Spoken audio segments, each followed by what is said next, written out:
I was standing on the shoulder of I-40, a mountain highway, 40 miles from home, soaked by rain, as my son's taillights vanished into the dark. Hours earlier, he smiled and said, "Dad, I want to show you something." But then he stopped the car and coldly said, "Get out. You need to learn a lesson." I thought he abandoned me there. Then a black truck stopped ahead, and the driver whispered, "I've been watching him." Thank you so much for joining Dad's Revenge Stories today. I appreciate each of you. Let me know in the comments below where in the world are you watching from. Note: this narrative blends dramatized creative elements for entertainment purposes. While characters are coincidental, the life lesson conveyed is very real and useful. When you've lived 72 years, you think you've already felt every kind of pain there is. You've buried your parents. You've held your wife's hand while the machines beeped slower and slower until they stopped. You've learned to make coffee for one instead of two and pretended it didn't feel like drowning every single morning. But nothing, not one moment in 7 decades, prepared me for standing on a rain-soaked highway shoulder, watching my son's taillights disappear into the dark. I keep coming back to that phone call. 3 hours before everything fell apart, I was in my bedroom, getting ready, and Daniel's name lit up my screen. I almost didn't answer. We hadn't talked much lately, and our conversations had started feeling like job interviews where neither of us got the position. But I picked up anyway. "Dad." His voice was warm, the kind of warm I hadn't heard in years. "I want to take you somewhere tonight. Just the two of us. There's a place I want you to see, a vacation house I've been looking at.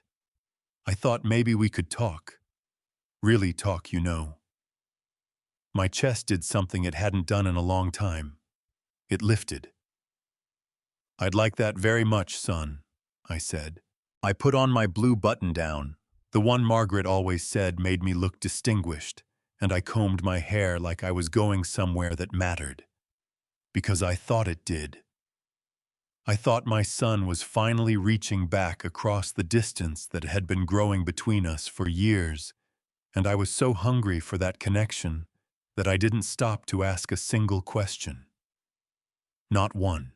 We drove south on I-40 through the mountains, and for the first 20 minutes, Daniel talked about his business, about deals he was working on, about how hard everything had been lately. I listened. I asked questions. I was so damn grateful just to be sitting next to him that I would have listened to him read the phone book out loud. Then the rain started. Not the gentle kind that taps on windows and makes you want to stay inside with a book. This was the kind of mountain rain that comes out of nowhere and hits like it has a grudge, sheets of it slamming the windshield so hard the wipers couldn't keep up. Daniel slowed down. I reached over and turned the heat up a little. "You still cold in the rain?" he asked. "Always have been," I said. "Your mother used to say I ran cold." I didn't respond to that. Didn't even smile. I should have noticed. I was too busy remembering Margaret to pay attention to the way his jaw had gone tight. He pulled over. Not at an exit, not at a rest stop, just onto the narrow gravel shoulder of the highway, where the guardrail was the only thing between us and a 50-foot drop into darkness. My heart jumped. "Daniel, what's wrong? Did something happen with the car?" He put it in park. Turned off the radio. Sat there for a moment with both hands still on the wheel, and I watched his face in the green glow of the dashboard lights. He wasn't scared. He wasn't confused. His expression was something I'd never seen on my son before. Or maybe I'd seen it and called it something else. Cold, deliberate, decided. "Get out, Dad." I let out a short laugh because surely I had misheard him. "I'm sorry. Get out of the car." He turned to look at me then, and his eyes were flat in a way that made my stomach drop straight to the floor. "You need to learn a lesson." Daniel, what on earth are you? Out. He reached across me and pushed my door open. The rain hit me immediately cold and sideways, soaking through my sleeve in seconds. I mean it. My legs moved before my brain caught up. I stepped onto that gravel shoulder because some part of me, the father part, the part that had spent 42 years trying to understand this boy, thought that if I just did what he said, he'd explain. He'd laugh. He'd say he was making a point about something and pull me back in. I stood in the rain and looked at him through the open door. Son. My voice came out steadier than I felt. Whatever is happening right now, we can talk about it. Just tell me what's going on. Daniel reached out and pulled the door shut. The sound of it closing, that quiet mechanical click, hit me harder than any slam could have. He didn't screech away. He didn't peel out. He just eased back into the lane, steady as a man who had made up his mind a long time ago and drove away. I watched those taillights until they were just two red smears in the rain, and then they were gone. I stood there on the shoulder of I-40 at 8:47 on a Friday night in September, 72 years old, soaking wet, wearing a shirt my dead wife had loved with 8% battery left on a phone that was getting wetter by the second. The mountain wind cut through my clothes like it had something to prove, and my son hadn't looked back. Not once. I don't know how long I stood there before my body remembered how to move. My hands were shaking, not from the cold, though the cold was real enough, but from something deeper. Something that started in my chest and radiated outward, this awful hollow vibration that I recognized from the night Margaret died. The feeling of a world that had just permanently changed shape. I pulled out my phone, squinting against the rain. The screen was already spotted with water. I scrolled through my contacts, and that's when the real fear settled in. Not the fear of the rain or the dark or the traffic rushing past close enough to spray me, but the realization of how small my world had become. Daniel had been so central to my life that the people around the edges had slowly faded. Phone numbers I hadn't dialed in years. Friends I'd stopped making plans with because Daniel always had something going on, somewhere he needed me, some reason it wasn't a good time. I had nobody within a reasonable distance who could get to me before this phone died. I started walking. The gravel crunched under my shoes, and the rain hammered my shoulders, and I put one foot in front of the other, the way you do when there's nothing else left to do. My blue button-down was plastered to my skin. My heart felt like something that had been dropped from a great height. That was when I saw it. About 200 yards ahead, parked just off the shoulder, with its hazard lights blinking orange in the rain, a black Ford F-250 sitting still, not broken down, not pulled over to check a map, just parked, patient, like it had been there for a while, like it had been waiting. 200 yards doesn't sound like much. On a dry afternoon in a parking lot, it's nothing you'd cover it without thinking. But on a mountain highway in a September rainstorm with 18-wheelers blasting past close enough to steal the breath right out of your lungs, 200 yards feels like crossing a country. I kept my eyes on those orange hazard lights the whole time. They blinked in the rain like a heart, steady and slow, and I focused on them the way I used to focus on a fixed point on a construction site when everything around me was noise and chaos. One step, then another. Don't look at the traffic. Don't think about the drop on the other side of that guardrail. Just move toward the light. By the time I reached the truck, my shoes were soaked through, and my shirt had given up any pretense of keeping me warm. I came around to the driver's side, squinting through the rain, and rapped my knuckles on the window. The glass rolled down. "Walt." The voice was unhurried, the kind of voice that belonged to a man who had seen enough of the world to stop being rattled by most of it. "You look like something the creek dragged in." I knew that voice before I ever saw the face. Michael Reed had been my best friend for going on 60 years. We'd met at a job site in Charlotte, back when we were both young enough to think we were indestructible. And somewhere between bad coffee and long hours, he'd become the kind of friend that most men are lucky to have once in a lifetime. I was 68 now, with a full head of silver hair and the sharp, watchful eyes of a man who had spent 30 years as a financial crimes investigator before he retired. He was wearing a black rain jacket, and he looked absolutely, completely unsurprised to see me. That was the first thing that told me something was very wrong, or very planned.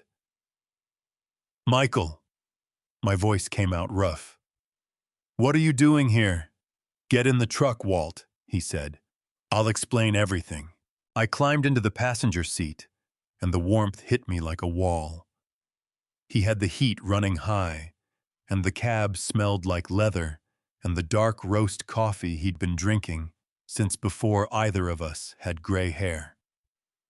He reached behind the seat without a word and pulled out a wool-lined jacket, holding it out to me. "I keep a spare," he said simply. I took it. My hands were shaking so badly, it took me 3 tries to work the zipper. "Talk to me," I said. "Right now. How are you here?" Michael wrapped both hands around his travel mug and took a long sip before he answered. "I've been following Daniel for 4 months. The rain hammered the roof of the truck. A semi blew past and rocked us gently on our tires. Following him," I repeated. "Watching him. Documenting him. 2 days ago, I found a calendar notification he'd left open on his laptop at a coffee shop. Your name, tonight's date, I-40 South. I didn't know exactly what he was planning, but I knew enough to be here." Michael set the mug in the cup holder and turned to look at me directly, the way he always did when he wanted to make sure I was actually hearing what he said. "Walt, I got a bad feeling about 6 months ago. The kind of feeling I used to get on the job when something didn't add up on paper, but I couldn't prove it yet. So I started paying attention. To my son. To your son." He didn't flinch from it. That was Michael. He'd never been the kind of man to soften a truth until it lost its shape. And what I found scared me enough that I didn't want to say anything until I had something solid to show you. My chest had gone tight. Not from the cold this time. "Does he know you were watching him?" I asked. No. He's been too focused on his own problems to notice much of anything." Michael reached into the back seat and retrieved a manila folder thick with papers. He held it out to me. "Before you open that, I need you to hear something first. The land your house sits on, that neighborhood out on Ridgemont Drive, it's been rezoned." I stared at him. "What do you mean, rezoned?" "The county approved a new development corridor 3 months ago. Infrastructure expansion, new commercial access routes, the whole thing. Your property sits right in the middle of it." He tapped the folder. "Your house, Walt, you always thought it was worth somewhere around $680,000, give or take. That's what the last appraisal said, 4 years ago. The current market value, with the rezoning factored in, is closer to $1.9 million. He watched my face while that number landed. "And Daniel knows." The words sat between us in the warm cab of that truck while the rain came down outside. My brain kept trying to rearrange them into something that made more sense, some configuration where the meaning was different, but they stayed exactly where Michael had put them. My son had known my property was worth nearly $2 million. My son had invited me on a drive tonight.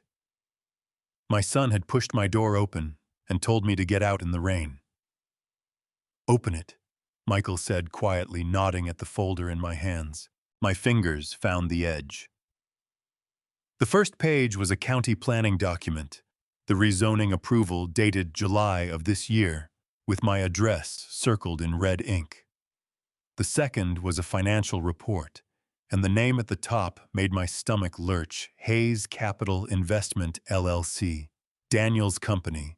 The numbers were brutal: 3 consecutive years of losses, a debt load that had climbed past $420,000, creditors listed down the left margin like a casualty list.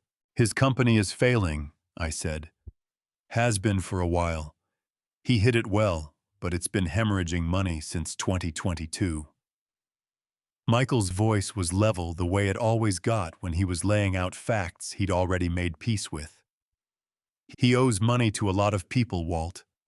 But the one he's most afraid of is a man named Victor Hale, a former business partner, who is not the kind of person you want to owe money to. I turned another page and found an email. Printed, time-stamped, addressed from Samantha's account. Daniel's wife to Daniel's personal email. 4 months ago. I read it twice to make sure I hadn't misunderstood. She had written about the rezoning like it was a gift. She had used the word liquidate. She had written that if they could get the deed transferred before year's end, they could clear everything and start over clean.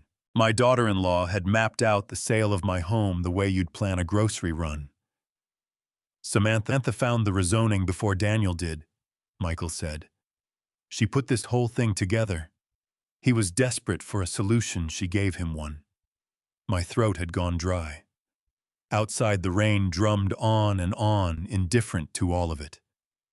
Tonight wasn't about a vacation house, I said. Not a question. No. Michael's voice dropped half a register. He had papers in that car, Walt. Transfer of ownership documents. He needed your signature. I looked down at the email in my hands. At my daughter-in-law's neat, careful handwriting, spelling out exactly what my son had decided I was worth. Then I turned to the next page, and that's when I saw what they'd really planned. Not just to take the house, to make sure I couldn't fight back. The next page changed everything. I'd been a structural engineer for 40 years. I'd read thousands of documents, blueprints, load calculations, contract specifications, legal disclosures. I knew how to scan a page and find the one line that told you whether a building would stand or fall. And the moment I turned that page in Michael's truck, my engineer's brain found it immediately right there at the top in plain black ink: deed of transfer, residential property. Grantor Walter James Hayes, grantee. Daniel Robert Hayes, my own name. Printed on a document I had never seen, never agreed to, never been shown. He brought this tonight, I said. My voice came out strange, flat, and thin, like air leaking out of something that used to be full. He was going to make me sign this tonight. That was the plan. Michael kept his eyes on the road, both hands on the wheel, steady as a man who had already grieved this information and come out the other side. The drive, the dinner conversation, taking you out to that property, all of it was set up. He needed you relaxed, maybe a little emotional, grateful for the attention. Then he was going to put that in front of you and walk you through why signing was the right thing to do. My hands tightened around the folder until the edges bent. And when I didn't sign, he improvised. Michael's jaw tightened. And not well. I forced myself to keep reading. The next section was a financial breakdown of Daniel's company numbers. I hadn't been shown losses that went back 3 years. A debt structure so tangled, it made my head hurt just following the arrows. $420,000. The kind of number that doesn't stay abstract for long.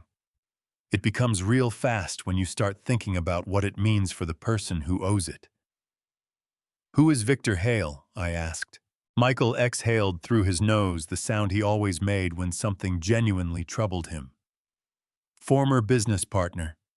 They had a falling out about 2 years ago over a deal that went sideways.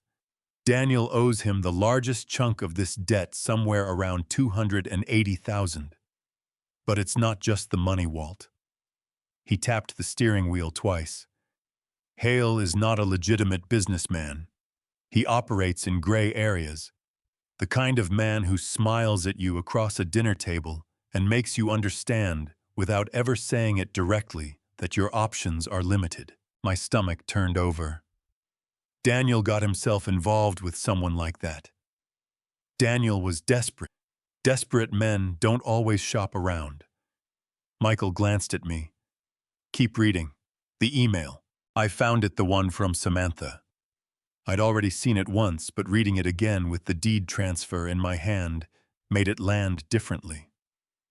She'd written it 4 months ago, clean and businesslike, the way you'd write a memo about a quarterly budget rather than a letter about dismantling your father-in-law's life. The rezoning is confirmed. If we move the deed before December, we can list at 1.8 minimum. That clears everything and leaves margin. Daniel, this is the cleanest exit we're going to get. She found the rezoning before he did, I said, by about 6 weeks.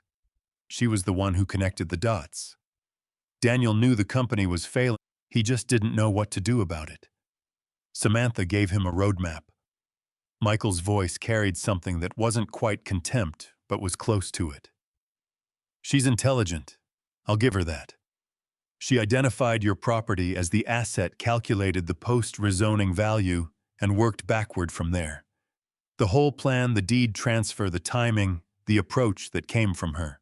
I thought about every time Samantha had come to the house. Every time she'd walked through the rooms with that careful, measuring attention I'd always read as appreciation.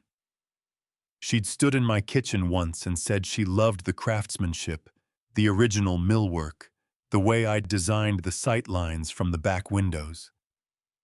I'd been so pleased. I'd told her Margaret had picked out the window placement herself. Samantha had nodded and taken a photograph with her phone. My eyes burned. Not from the rain that had dried on my face, but from something that started behind them and pushed forward hard. I pressed my thumb and forefinger against the bridge of my nose and breathed through it. Walt. Michael's voice was careful. There's one more thing. Of course there is. The conversation in the car tonight. The questions Daniel was asking you about the house, about your finances, about whether you'd thought about making things simpler as you got older.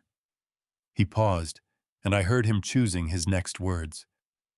He was recording at Walt. He had his phone running the whole time. I dropped my hand from my face. He was recording me. He needed material.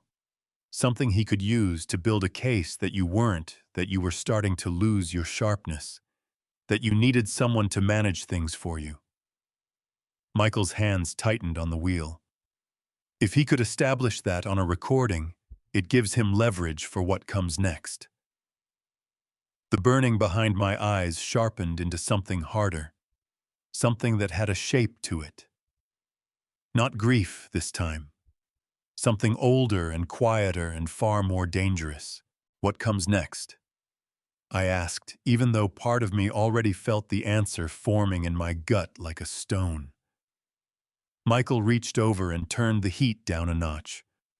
Outside, the rain had softened to a gray mist, and the mountains had become dark shapes against a darker sky. That's what I need to show you when we get to your house, he said. Because, Walt, this isn't just about the deed. What they're planning goes a lot further than a piece of paper. The truck hummed through the mountain dark, and I sat with that folder on my lap, my son's signature on a document, meant to erase my name from my own home.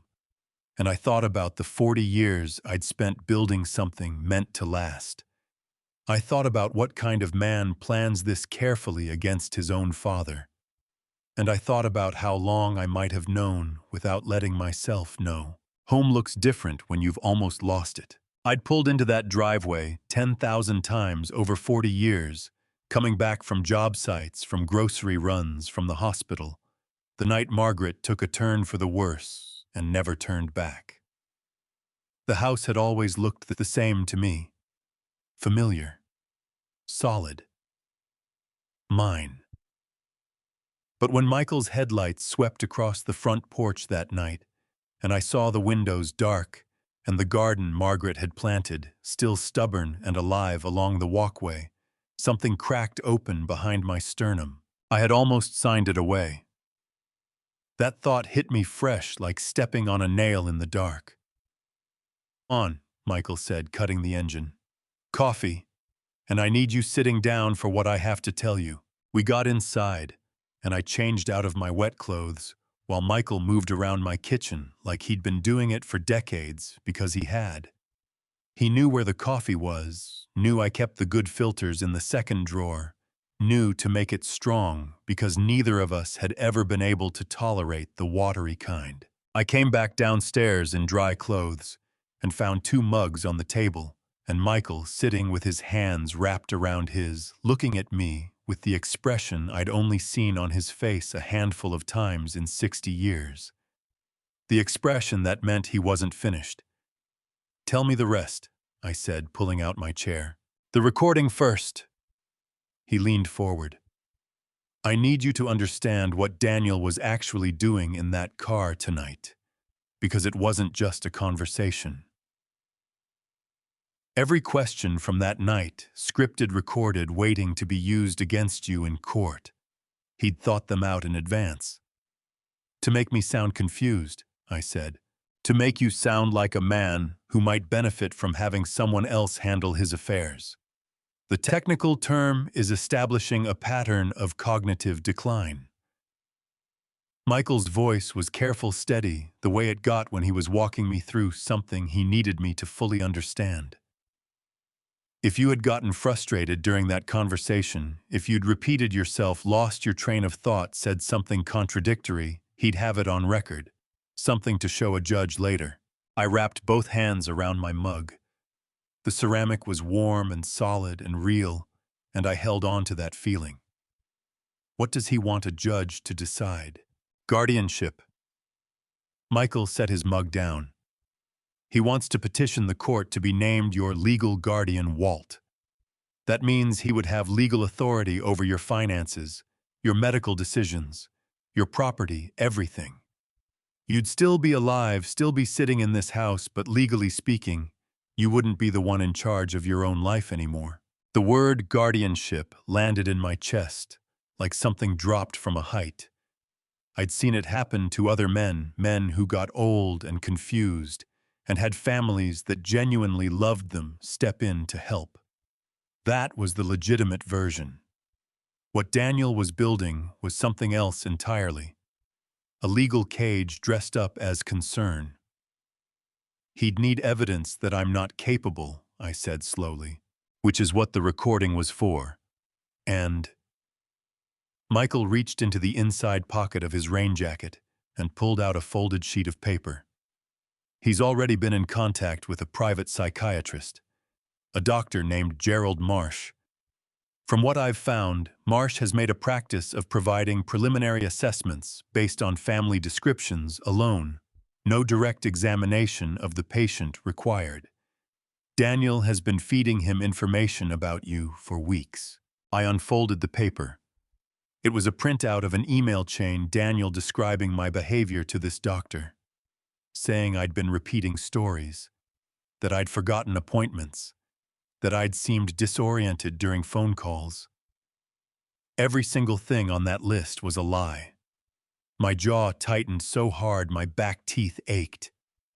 He fabricated all of this, every word. Michael's voice dropped. "Walt, I have to ask you something, and I need you to answer me straight. How long have you actually known something was wrong with Daniel?" I set the paper down, stared at it for a moment. 3 years, I said, give or take. Michael's eyebrows lifted slightly. He hadn't expected that. The first time was when he came to visit, must have been the spring of 2022. He asked about my will. Casual, like it was something that had just occurred to him. I told him I had things in order, didn't give details, and I watched his face when I said that. There was something in his eyes. Disappointment, maybe.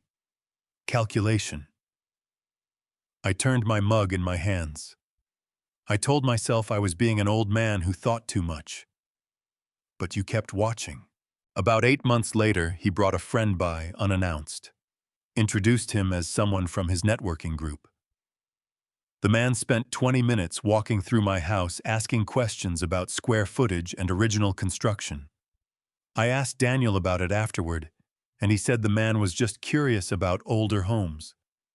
I shook my head. He was a realtor, Michael. I looked him up that same night. Michael let out a slow breath. And the third time, I caught Daniel in my study. He had the drawer of my filing cabinet open, the one with my property documents. He said he was looking for a pen. I met Michael's eyes across the table. I keep my pens in a cup on the desk. Have for 30 years. He knew that. So you started keeping records. I stood up, walked to the bookshelf in the corner of the kitchen, the one that held cookbooks Margaret had collected and reference manuals I hadn't opened in years. I pulled out a green cloth notebook from behind a copy of a contractor's code manual and set it on the table in front of Michael. He picked it up, opened it. His eyes moved down the first page, then the second. His expression shifted into something I couldn't quite name, somewhere between respect and sorrow. Walt, this goes back to April of 2022, I said. Dates, observations, anything that struck me as off.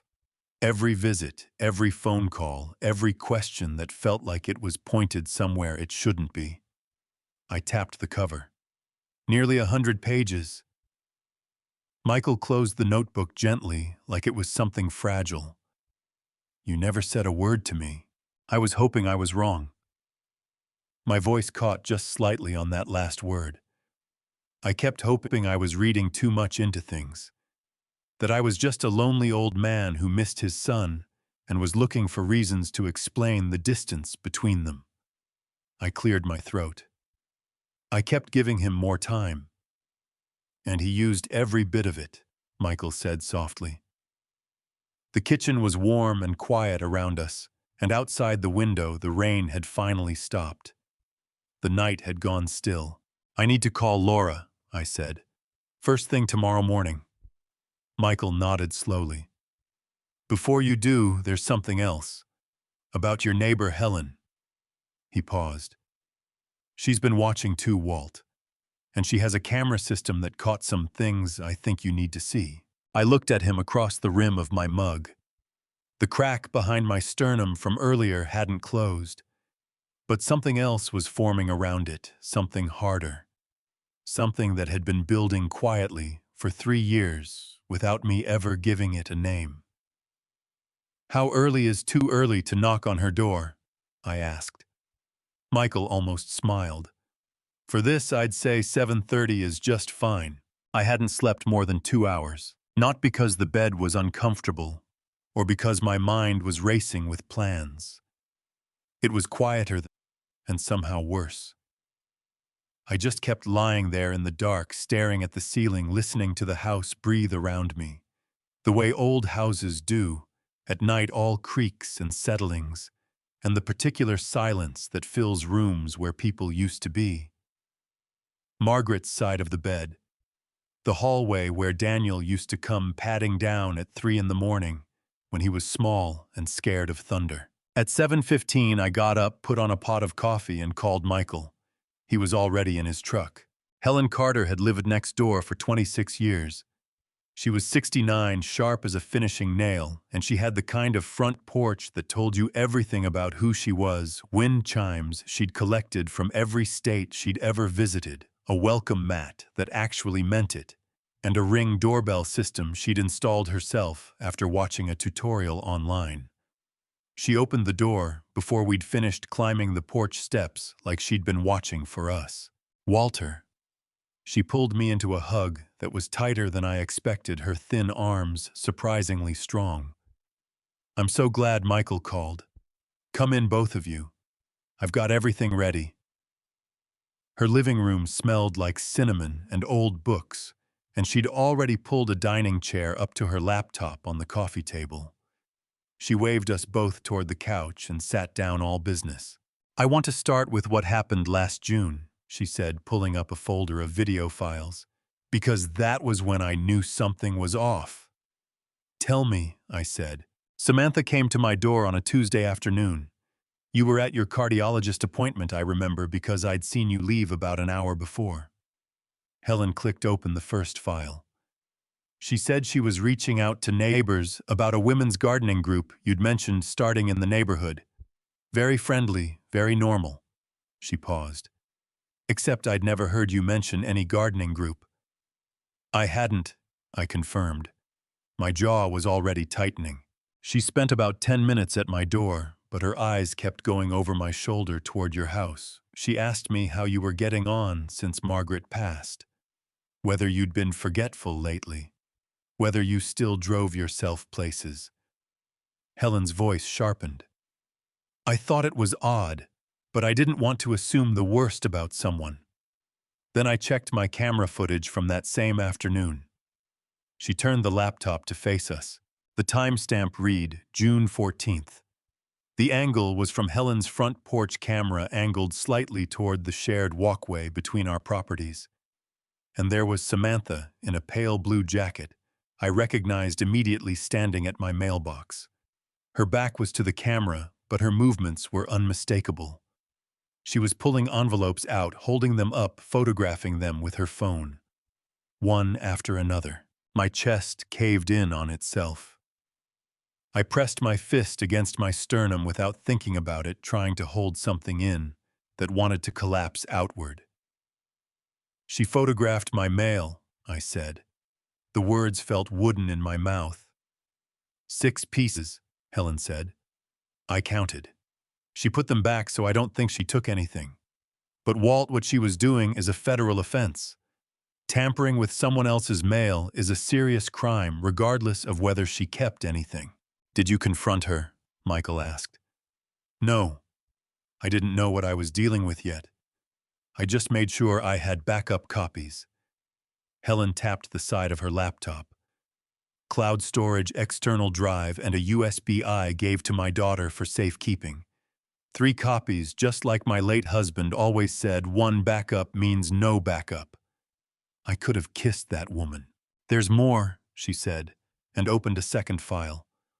This one was from a different camera her side yard unit positioned to catch anyone near her garbage cans after a series of neighborhood thefts 2 years back. The angle caught the sides of my house, including the window of my study on the ground floor. Samantha again. Different day, the timestamp showed early July, a Saturday morning. She was standing just off the property line, phone raised, looking directly through my study window. That's the room where I keep my files, I said. My voice came out quieter than I intended. I know, Helen said gently. That's why I kept this one. Michael leaned forward, elbows on his knees, studying the screen. Helen, were there any other visits, anyone from Daniel's side coming around when Walt wasn't home? Daniel himself came once in August.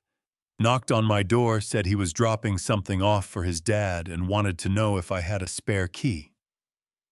She straightened in her chair, and something flashed in her eyes that I recognized as indignation. I told him I didn't. He seemed surprised, like it hadn't occurred to him that I might say no. What else did he say? I asked. Helen folded her hands in her lap.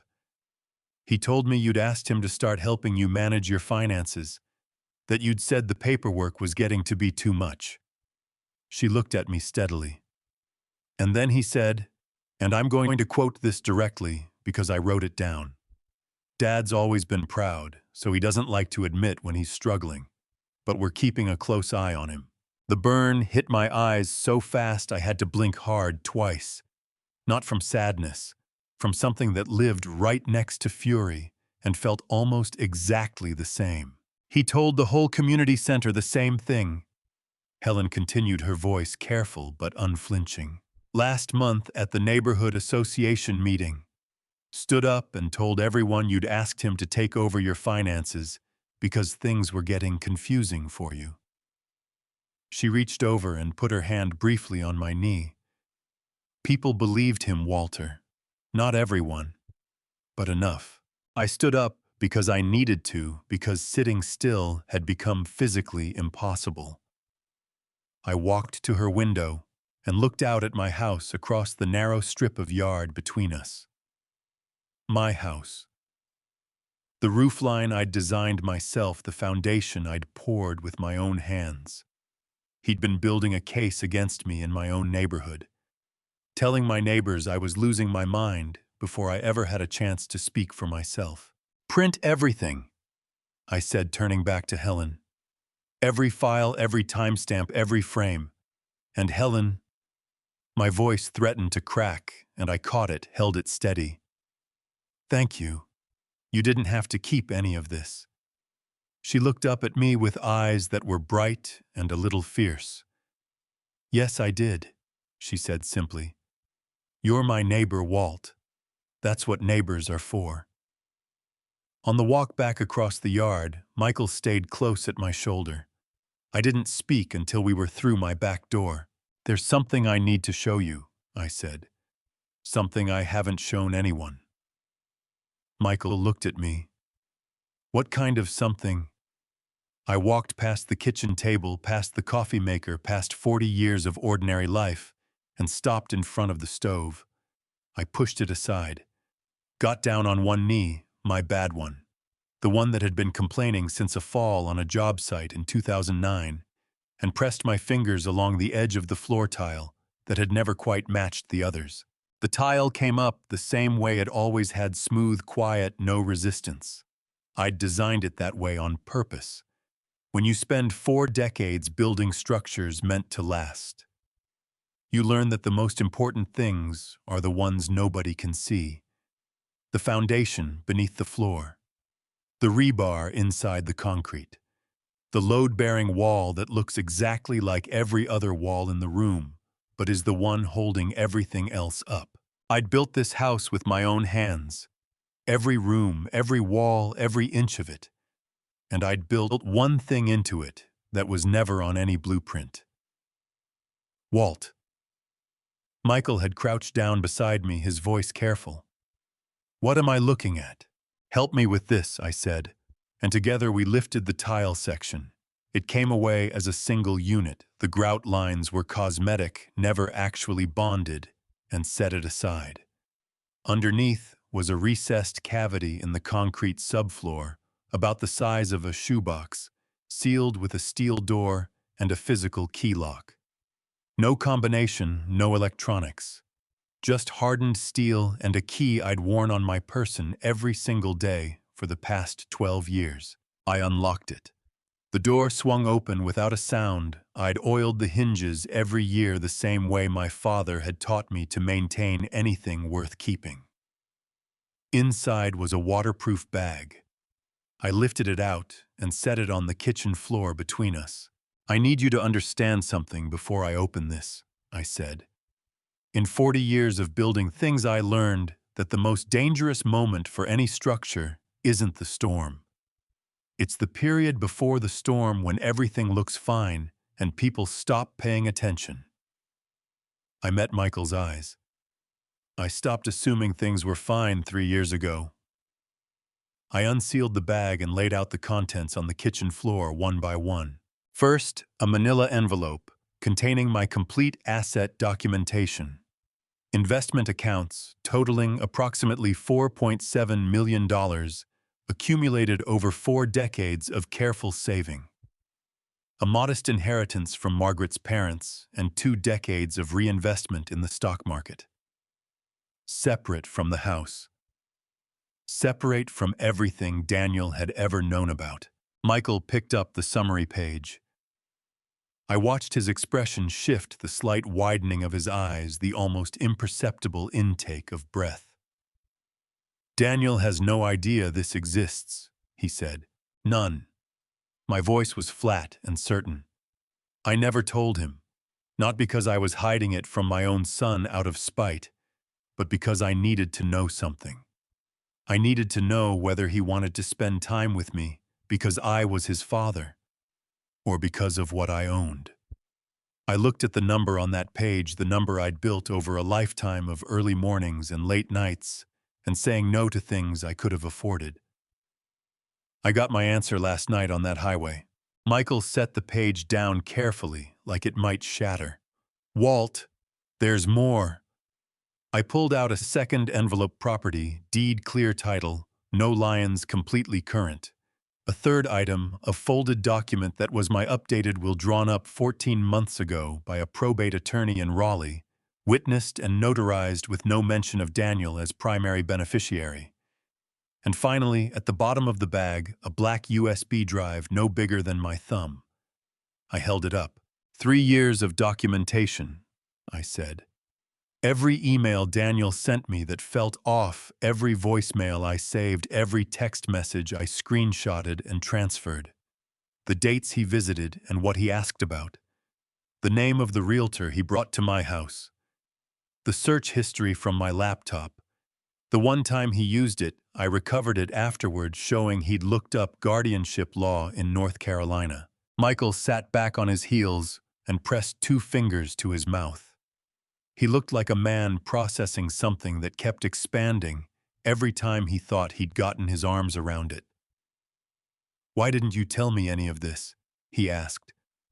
And for the first time all morning, his voice had something personal in it, something that wasn't just concern, something that was closer to hurt. I looked at my old friend across the scattered papers on my kitchen floor. Shared history between us, more bad coffee and honest conversation than I could count, and I told him the truth. Because as long as I hadn't said it out loud to anyone, there was still a chance I was wrong, I said. I wanted to be wrong, Michael.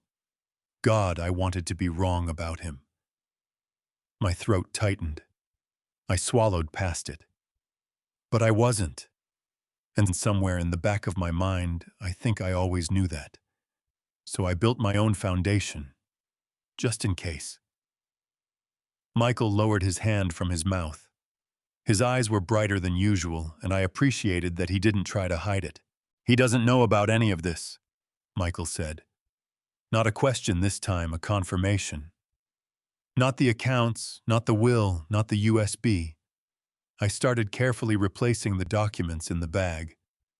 And that's exactly how I need it to stay. For now. For now, Michael repeated. What does that mean? It means I'm not going to fight him by showing him what I have. I sealed the bag, lowered it back into the cavity, and locked the steel door. I'm going to let him believe he's winning. Let him move forward with the plan. Let him get far enough in that there's no walking it back. I looked up at Michael. And then everything I've built in this bag becomes the thing that takes the whole structure down. Michael was quiet for a beat. The kind of quiet that meant he was running calculations, not grieving. Then he nodded once slowly. "You're going to need Laura for that," he said. "I know." I fitted the tile section back into place, smoothed my hand across the surface until it looked like every other inch of that floor. First thing tomorrow. The kitchen felt different when I stood up, steadier somehow, despite everything. Like the floor beneath my feet was exactly what it appeared to be, and more than what anyone could see. Then my phone rang. I looked at the screen. Daniel. My finger hovered over the answer button. Michael was watching me from across the kitchen, and I could see the question in his face. "What are you going to do?" I let it ring twice more. Breathed out slowly. Thought about the deed transfer with my name on it. The fake psychiatric report. The neighbor he'd stood up in front of and told them I was losing my mind. Then I answered. "Hello, son," I said. My voice came out warm and unhurried, like a man with nothing at all to worry about. Like a man who had no idea what was coming. Like a man who had built himself a foundation nobody else could see. There's a particular kind of performance that takes everything you have. Not the kind actors do on stage with lights and applause. The kind where the audience is one person, the stakes are everything you own, and the script you're working from is grief, dressed up as calm. That's what I was doing when I answered that phone, performing the version of myself Daniel had decided I was. An old man, tired, a little soft around the edges. Easy. Daniel. I kept my voice loose, unhurried. Good to hear from you, son. Dad. A beat. He was recalibrating. He'd probably expected voicemail or a shakier version of me. I just wanted to make sure you got home all right last night. Things got a little out of hand. A little out of hand. He left me on a highway in the rain at 72 years old, and that was how he chose to describe it. I kept my face neutral even though no one could see me.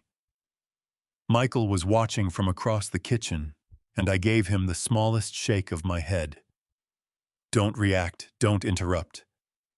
Oh, I'm fine, I said. Michael gave me a lift. Old bones, you know I slept it off. Right. Another pause, shorter this time.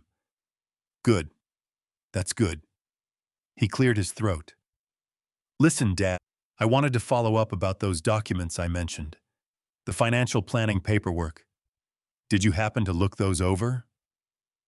I furrowed my brow even though he couldn't see it. The physical expression helped me sell the verbal one. Documents I don't think I remember. Was that something you mailed over? My memory's been a little scattered lately, with the weather changing. I heard the slight exhale on his end. Satisfaction. He thought the recording from the previous night was already paying off. No, I hadn't sent them yet, he said, smoother now. But I will. It's just some estate planning stuff, Dad. Really straightforward. I've got Richard Cole handling the legal side. You remember Richard, don't you? He used to work downtown. Richard Cole. The name dropped into my chest like a cold stone, but I kept my voice easy. Cole, sure. Seems like a decent fellow. He's great. Specializes in helping families get their affairs in order, especially, as things get more complicated with age. He's going to reach out to you directly. Just wants to walk you through everything, make it easy. Specializes in helping families. That was one way to put it. What Daniel meant, and what Michael had already discovered, was that Richard Cole had built his entire practice around one specific corner of the law guardianship cases. Elder law. The legal machinery that allowed family members to petition a court to strip an elderly person of their right to make their own decisions. Cole wasn't a general estate attorney. He was a specialist in one particular outcome. That sounds just fine, I said warmly. You tell Richard to give me a call anytime. We talked for another 4 minutes about nothing, the weather, whether I'd been eating enough, a vague reference to Thanksgiving that neither of us meant. The whole time my phone was propped against the coffee maker, with the record function running. Every word Daniel said, every careful question designed to document my confusion, every gentle implication that I needed help, all of it, going into a file that would eventually end up on Laura Bennett's desk. When we hung up, Michael crossed the kitchen in 3 steps and looked at my phone screen. You got everything, he asked. Every word. I set the phone down. My hand was steadier than I expected, and I was grateful for that. I didn't want Michael to see how much that call had cost me. Not the content of it. The tone. The practiced patience in Daniel's voice, the way he'd modulated it like a man who had rehearsed. My son hadn't called because he was worried about me. He'd called to manage me. Cole's website, Michael said, pulling out his own phone. He turned the screen to face me. Richard Cole and Associates. The banner across the top read, Protecting Families Through Every Stage of Life.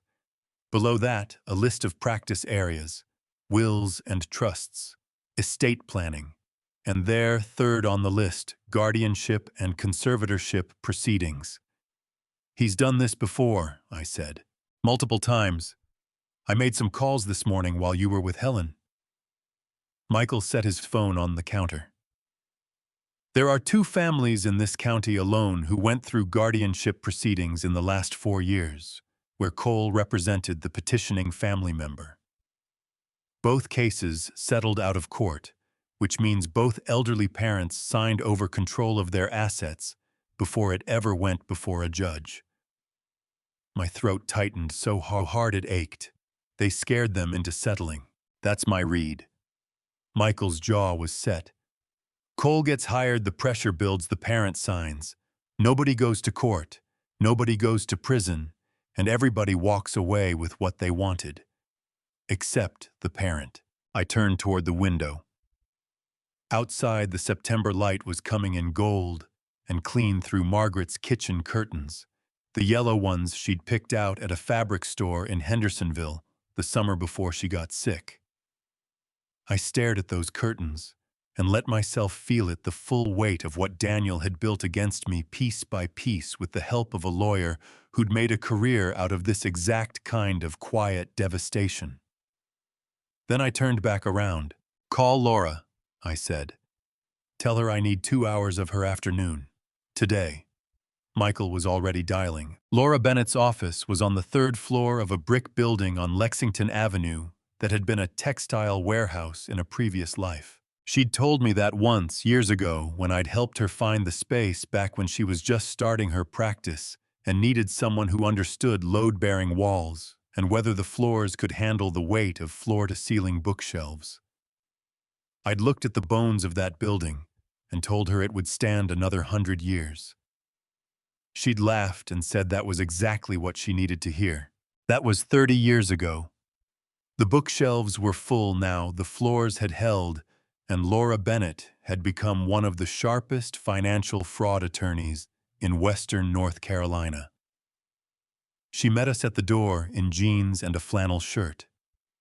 It was Saturday, and she'd come in on 2 hours' notice with an expression that said she'd already decided this was serious before we'd said a word.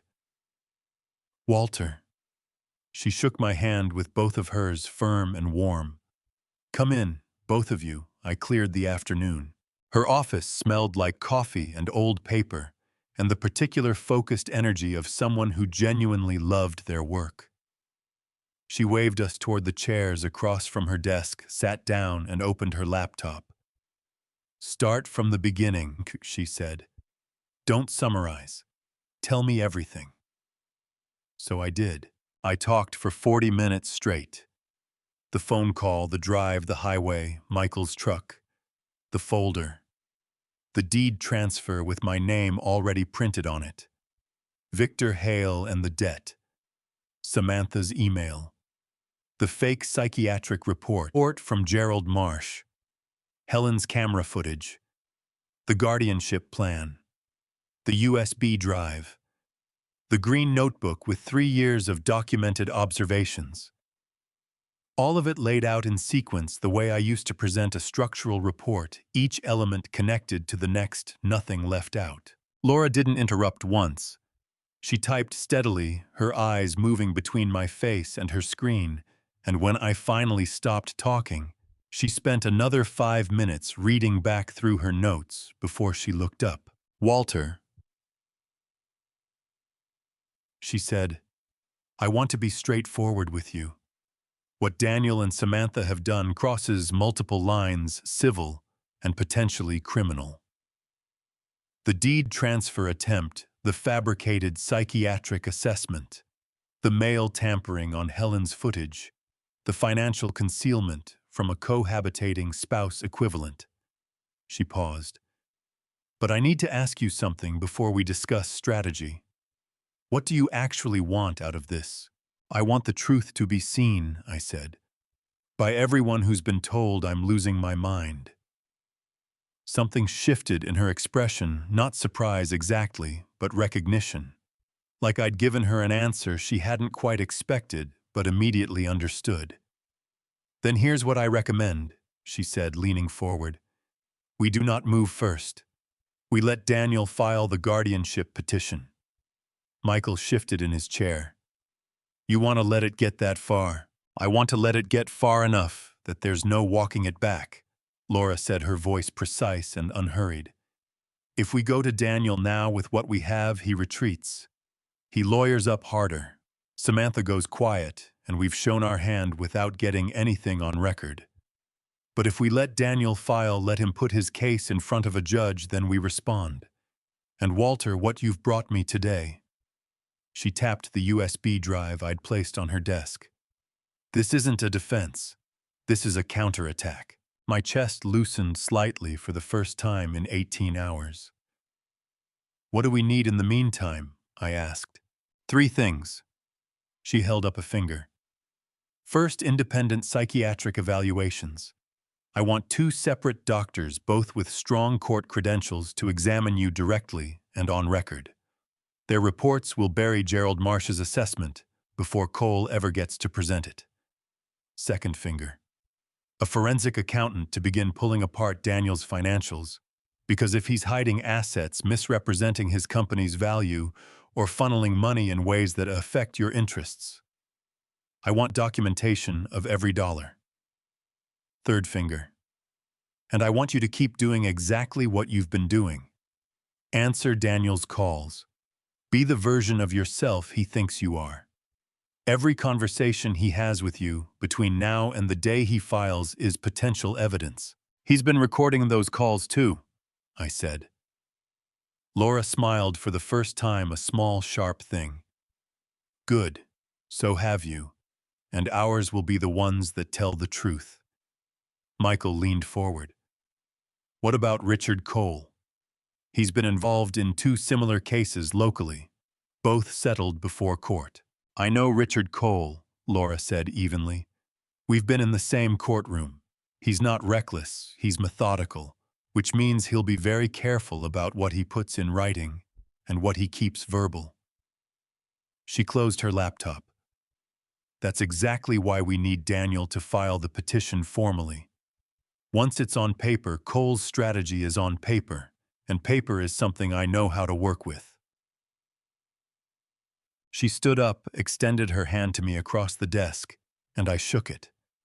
Her grip was exactly what it had been 30 years ago when she was a broke law student, and I was a contractor, helping her find office space, steady, purposeful, the grip of someone who didn't make promises she couldn't keep. One more thing, she said, as Michael and I moved toward the door. She flipped open a desk calendar, the paper kind, the kind she'd always preferred over digital. Her finger moved across the weeks and stopped. I need you to be patient, Walter. Can you do that? I looked at the date her finger rested on. A Wednesday in November. I've been patient for 3 years, I said. I think I can manage a few more weeks. What Daniel and Samantha were building against me wasn't just a legal trap. It was something far more calculated, something designed to erase not just my name from a deed, but my right to exist as a person who could make his own decisions. Before I tell you what I discovered next, comment the word "still here" so I know you're with me, because what's coming is the part I still have trouble saying out loud. One more thing before we continue. Parts of this story have been shaped for storytelling. If you'd rather step away now than hear the harder truth, that's completely okay. But if you're staying, let's keep going. Laura had told me to be patient. What she hadn't told me was how much patience costs when the person spending it is also the person being spent. The weeks after that, Saturday felt like walking through a house where every floorboard might give way. You move carefully. You test each step. You keep your weight distributed so that if something collapses, you don't go down with it. Daniel called me every 3 or 4 days. I answered every time.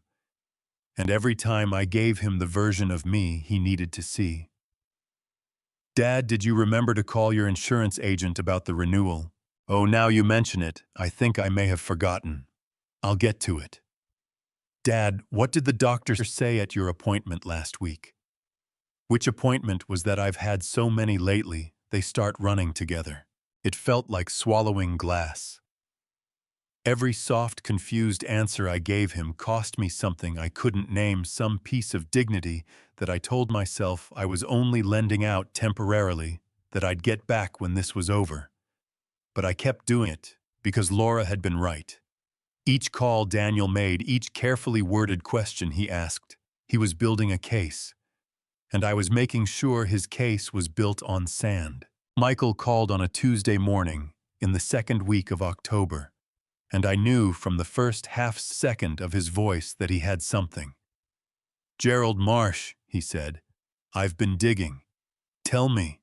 Marsh has been providing what he calls collateral assessments, psychiatric evaluations of elderly patients, based entirely on descriptions provided by family members with no direct examination.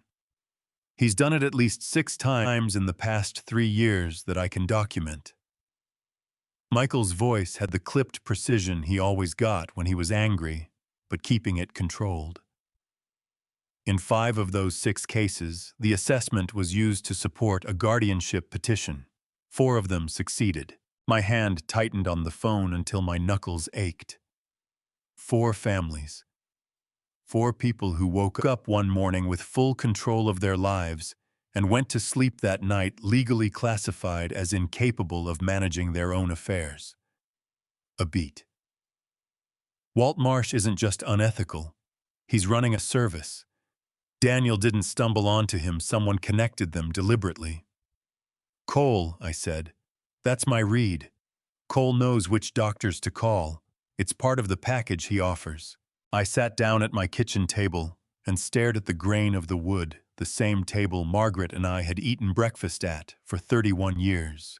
The same table where Daniel had done his homework in elementary school, where we'd celebrated graduations and holidays, and the small, ordinary victories that make up a life. I stared at that table and tried to hold on to the anger instead of the grief, because anger was useful and grief right now was not. "There's more," Michael said, and something in his tone made my chest tighten. "I got a contact to pull the inquiry records Samantha made 3 months ago. She reached out to 3 long-term care facilities in the area. 2 in Asheville, 1 over in Weaverville." "Long-term care," I repeated slowly. "Nursing homes, Walt. High-end ones, the kind with private rooms and activity programs and websites that use words like dignity and community." She was asking about intake procedures, about what documentation was required for admission when the incoming resident had a court-appointed guardian. The room seemed to shrink around me. I had understood intellectually that Daniel wanted the house and the money. I had prepared for that. What I hadn't fully let myself picture, what I'd pushed to the back of my understanding, because it was too bleak to sit with, was the endgame behind the endgame. Not just the assets. Me. Somewhere with scheduled mealtimes and a wristband with my name on it, and strangers making decisions about my medication. My world reduced to a room and a window, and whatever view someone else chose for me. "I wants to erase me," I said. My voice came out lower than I expected. "Not just take what I have. Erase me." "Yes," Michael said. No softening, no cushion. Just the truth delivered the way he'd always given it to me. "That's what I believe." I breathed in through my nose and out through my mouth, the technique I'd used on job sites when something structural had failed, and I needed to think clearly before I could fix it. In, out, assess, plan. "Does Laura know about the nursing home inquiries?" I asked. "I sent her the documentation this morning. She said, and I'm quoting directly, 'This changes the scope considerably.'" "Good." I stood up, pushed back from the table. "Keep going. Whatever else you can find." "Walt." Michael's voice softened just slightly. "How are you holding up?" The question caught me off guard. Not because it was unexpected from him, but because I hadn't asked it of myself in days. How was I holding up? I was sleeping 4 hours a night. I was performing weakness to my own son on telephone calls 3 times a week. I was carrying the knowledge of what my daughter-in-law had researched, nursing facilities, guardian documentation, intake procedures, and smiling pleasantly through every dinner invitation Daniel extended that I always found a reason to decline. I'm standing, I said. That's enough for now. After I hung up, I sat in the quiet of the kitchen for a long time. Outside, the October light was coming in thin and gold through the window, the way it does in the mountains, when the leaves start to turn, and the whole world seems to pause before it changes. I thought about Margaret. I thought about the last year of her life when she'd needed real help, genuine loving help, and what it had looked like versus what Daniel was manufacturing. There was no comparison. None. My phone buzzed on the table. Not a call this time, a text from an unsaved number. Daniel must have given it to him. That was the only explanation that made sense. Hale was pressing from every direction he could reach. Mr. Hayes, my name is Victor Hale. I believe we have matters of mutual interest to discuss. I'd like to meet. Coffee your convenience. No lawyers. I read it twice. Then I set the phone face down on the table, pressed my palms flat against the wood, and made a decision that I knew Michael and Laura would both argue against. I picked the phone back up and typed 4 words. Name the time and place. Michael said, "Don't go." Laura, when I told her that same evening, said the same thing in more legal language that amounted to the same advice. I understood their reasoning. I even agreed with most of it. And then I went anyway. There's something an engineer learns early that most people spend their whole lives avoiding who cannot fully understand a structure until you've put your hands on it. You can read the blueprints, study the soil reports, run the calculations 100 times on paper. But until you're standing in the actual building, feeling the way the floor responds under your weight, listening to how the walls carry sound, you don't really know what you're working with. Victor Hale was a structural problem, and I needed to put my hands on him. The cafe he'd chosen was a small place off Merriman Avenue, the kind that did a serious breakfast crowd on weekdays and went quiet by mid-morning. I arrived 7 minutes early, ordered a black coffee, and took a table near the window, where I could see both the entrance and the back of the room. Michael was already there. He'd arrived 20 minutes ahead of me and taken a corner table with a direct sightline to wherever I'd be sitting. We didn't acknowledge each other. That had been the agreement. Hale walked in at exactly 9 o'clock. I was somewhere in his mid-50s, with the kind of lean, expensive look that comes from decades of knowing which tailor to use and which barber to tip well. Silver at the temples, charcoal suit on a Saturday morning, the sort of man who dressed for every room like it might be the most important room he ever entered. He spotted me without hesitation, which told me he'd done his research, and crossed the floor with a relaxed, unhurried stride that I recognized immediately. It was the walk of a man who believed he held every card in the deck. Mr. Hayes. He extended his hand. His grip was firm, but not aggressive, calculated. Thank you for making time. I was curious, I said, which was true. He settled into the chair across from me and ordered an espresso from the server without looking at the menu. Then he folded his hands on the table and looked at me with an expression of polite, measured concern that I suspected he'd practiced in a mirror. "I'll be direct," he said. "I appreciate men who don't waste each other's time." "Then be direct," I said. "Daniel is in a difficult position. I think you know that."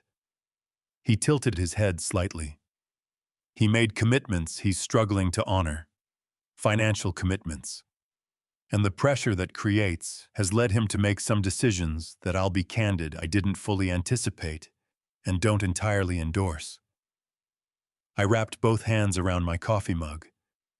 "You're telling me you didn't know he was going to leave me on a highway?"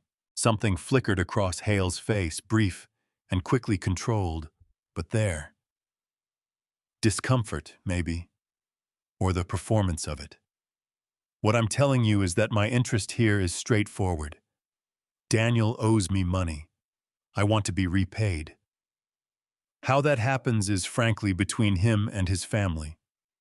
He paused. But I think you and I both know that this situation can be resolved cleanly without courts or attorneys or unpleasantness that benefits no one. You're a reasonable man, I can see that. What does a clean resolution look like to you? I asked. You work something out with Daniel, whatever form that takes a loan, a property arrangement, a financial gift to help him stabilize. He clears his obligations, everyone moves forward. He spread his hands slightly in open gesture. Simple. And if I don't, he picked up his espresso, took a small, unhurried sip, set it back down with the precise care of a man making sure his hands stayed visible and steady. Then things become more complicated for Daniel, and complicated situations have a way of expanding to include everyone nearby. That was it, the threat that wasn't technically a threat, the implication wrapped in civility. I looked at him across that cafe table and felt something that surprised me. Not fear, not fury, but a cold, clarifying calm. The same calm I used to feel when I walked onto a job site where something had gone structurally wrong, and I had to figure out exactly how bad it was before anyone else panicked. This man was dangerous. Not in the way that made you want to run. In the way that made you want to understand every load-bearing point before you made another move. Mr. Hale, I said, I appreciate your directness. I'll think about what you've said. He smiled a small, satisfied smile that told me he'd interpreted that as a softening. That's all I ask. He reached into his jacket and placed a business card on the table between us. Plain white, black text, just a name and a number. Take your time, but not too much. He stood, buttoned his jacket, and walked back out the way he'd come, smooth, unhurried, certain. I waited 2 full minutes before I exhaled. Michael was beside me in 30 seconds, sliding into the chair Hale had just left, his voice low and his jaw tight with the particular anger he reserved for people who reminded him of cases that had taken too long to close. I got everything, he said, tapping his jacket pocket where his phone was recording. Every word. Good. I turned the business card over in my fingers. No title, no company name, just the number. What do you know about him, the real picture? Michael leaned forward. 3 open civil fraud investigations across 2 states, 1 in South Carolina, 2 in Georgia. All related to real estate schemes where he acted as an informal lender and then used the debt as leverage to acquire distressed properties. He dropped his voice further. And Walt, there's a federal angle. I reached out to a contact I have from my investigator days. Hale's name has come up in a broader DOJ inquiry into predatory lending practices targeting small business owners. He's not just a creditor, he's a pattern. The weight of that landed squarely in my chest. Daniel hadn't just borrowed money from someone unreliable. He'd gotten himself tangled up with someone federal law enforcement was already watching. Whatever Daniel had done to me, he had done it with a gun pressed to his own back. Does Laura know all of this? I asked.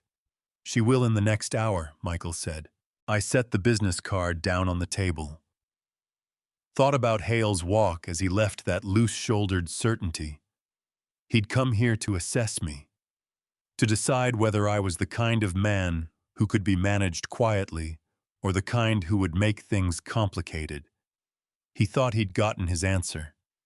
He hadn't. Michael. I looked up at him. Call Laura. Tell her Daniel filed something this morning. Michael frowned. How do you know that? Because Hale came here to soften me up before I got served, I said, which means the paperwork is already moving. I pushed back my chair and stood up. My knees were steady. My hands were still. Tell her we're ready. Michael's phone was already in his hand as I walked toward the door. I was served on a Thursday.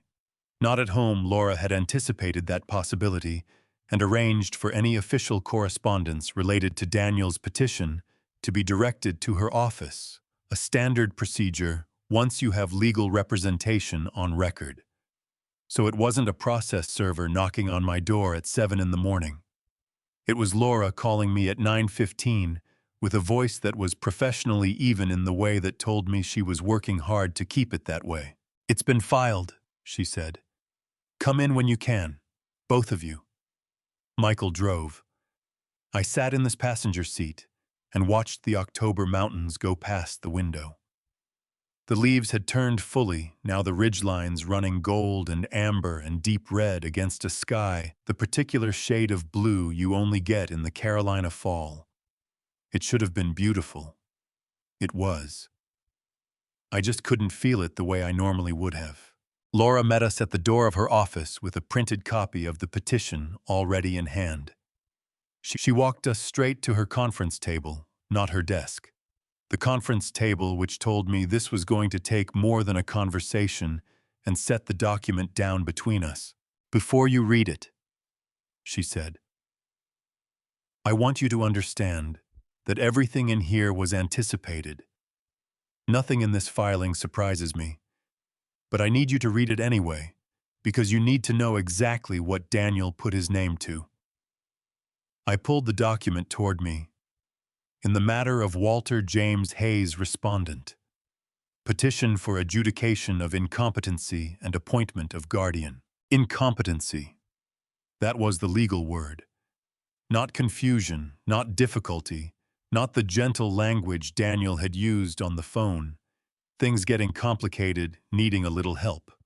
The legal word was incompetency. My son had walked into a courthouse and asked a judge to declare his father legally incompetent. I kept reading. My jaw tightened with every paragraph, but I kept reading. The petition described a man I didn't recognize, a man who repeated himself constantly in conversation, who forgot appointments, mismanaged bills, became agitated without provocation, who had expressed confusion about the value of his own property and shown an inability to understand financial documents when they were explained to him. Gerald Marsh's assessment was cited as Exhibit A, a 4-page document, built entirely from Daniel's descriptions, not one word of it derived from any direct examination of me. I got to the paragraph about living arrangements, and my vision blurred for just a moment. Not from tears, but from something physical, something that happened behind my eyes when my brain tried to process what it was reading. The petition recommended that upon appointment of a guardian, alternative living arrangements be explored to ensure the respondent's safety and well-being. Alternative living arrangements. "He put it in writing," I said. My voice came out barely above a murmur. "He did," Laura said. She didn't try to soften it. "He stood in front of a judge and said his father needs to be taken out of his own home." I set the document down because my hands had started to tremble, not from fear, but from the specific physical expression of an anger so deep it had nowhere else to go. The home I designed, the home I built, the home where his mother died in the bedroom upstairs. Michael put his hand briefly on my shoulder. I breathed through it. "Walter." Laura's voice was precise and steady, the voice of someone who had learned long ago that her clients needed her to be the thing they couldn't be in that moment. "I need you to hear what comes next.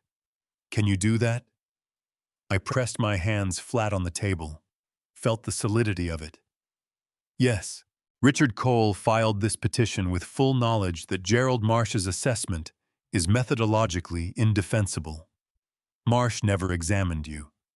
His report is based entirely on self-reported family observation, which carries almost no weight in a properly contested guardianship hearing. She opened her laptop and turned it to face me. "I have already scheduled independent psychiatric evaluations with 2 board-certified neuropsychiatrists, Dr. Patricia Vance at Mission Health and Dr. Robert Ellison, who consults for the federal court system. Both have impeccable records and strong relationships with the Superior Court bench. Their evaluations will be direct, thorough, and on record. She paused. And based on every conversation I've had with you, Walter, they are going to produce findings that bury Exhibit A so completely that Cole will spend the rest of the hearing defending why he submitted it. Something in my chest, released not fully, not yet, but enough. And Cole himself. I'm filing a complaint with the North Carolina State Bar this week. Cole knows the standards for guardianship evidence. He submitted a report from a physician who never examined the patient. That's not just aggressive lawyering, that's an ethical violation, and I intend to make sure it's on his professional record regardless of how this case resolves. Laura's voice carried a cool, quiet fury that I found deeply comforting. He won't be able to do this to another family without that complaint following him. Michael leaned forward. What about the forensic accountant, Daniel's financials, already engaged? I've retained Carol Whitfield. She's done work for the U.S. Attorney's Office here in the Western District. If Daniel has been misrepresenting his company's financial status, if there are assets he's failed to disclose, if there's any improper movement of funds, she will find it. Laura closed her laptop. But I want to be clear about something, and I need both of you to hear this. We are not going to win this case by being faster. We are going to win it by being more thorough. Every piece of evidence we present needs to be unassailable. That takes time. How much time? I asked. The hearing is set for the 19th of November. That gives us 3 weeks. She looked at me steadily. 3 weeks to make sure that when Daniel sits across from a judge, there is nowhere left to hide. I nodded. 3 weeks. I'd waited 3 years to get to a point where the truth had a place to be told. 3 weeks felt almost manageable. There's one more thing, Laura said, and something shifted in her expression, a new kind of alertness, a sharpness that told me this was something she'd been holding until the right moment. My investigator found something about Samantha. Something that Daniel doesn't know yet. She folded her hands on the table. And Walter, if I'm reading this correctly, it might change the shape of everything. The thing about a foundation crack is that it rarely announces itself. You don't wake up one morning to find the house listing sideways. What you find, if you're paying attention, is a hairline barely visible, easy to explain away as settling. Then a little wider. Then the door that used to close smoothly starts to stick. Then the window that never leaked starts to weep at the corner. By the time most people notice, the crack has been there for months. The damage was always in the delay. That was what was happening between Daniel and Samantha. And Laura's investigator had been watching the hairline grow. We've confirmed the attorney Samantha retained, Laura said. Diane Foster out of Charlotte Criminal Defense, not family law, deliberately outside Daniel's network. But what my investigator found goes further than just the hire. She opened a new folder. Samantha started preparing her exit before Daniel ever filed the petition, which means she already knew this was going to collapse. Michael sat up straighter. She saw it coming before he did.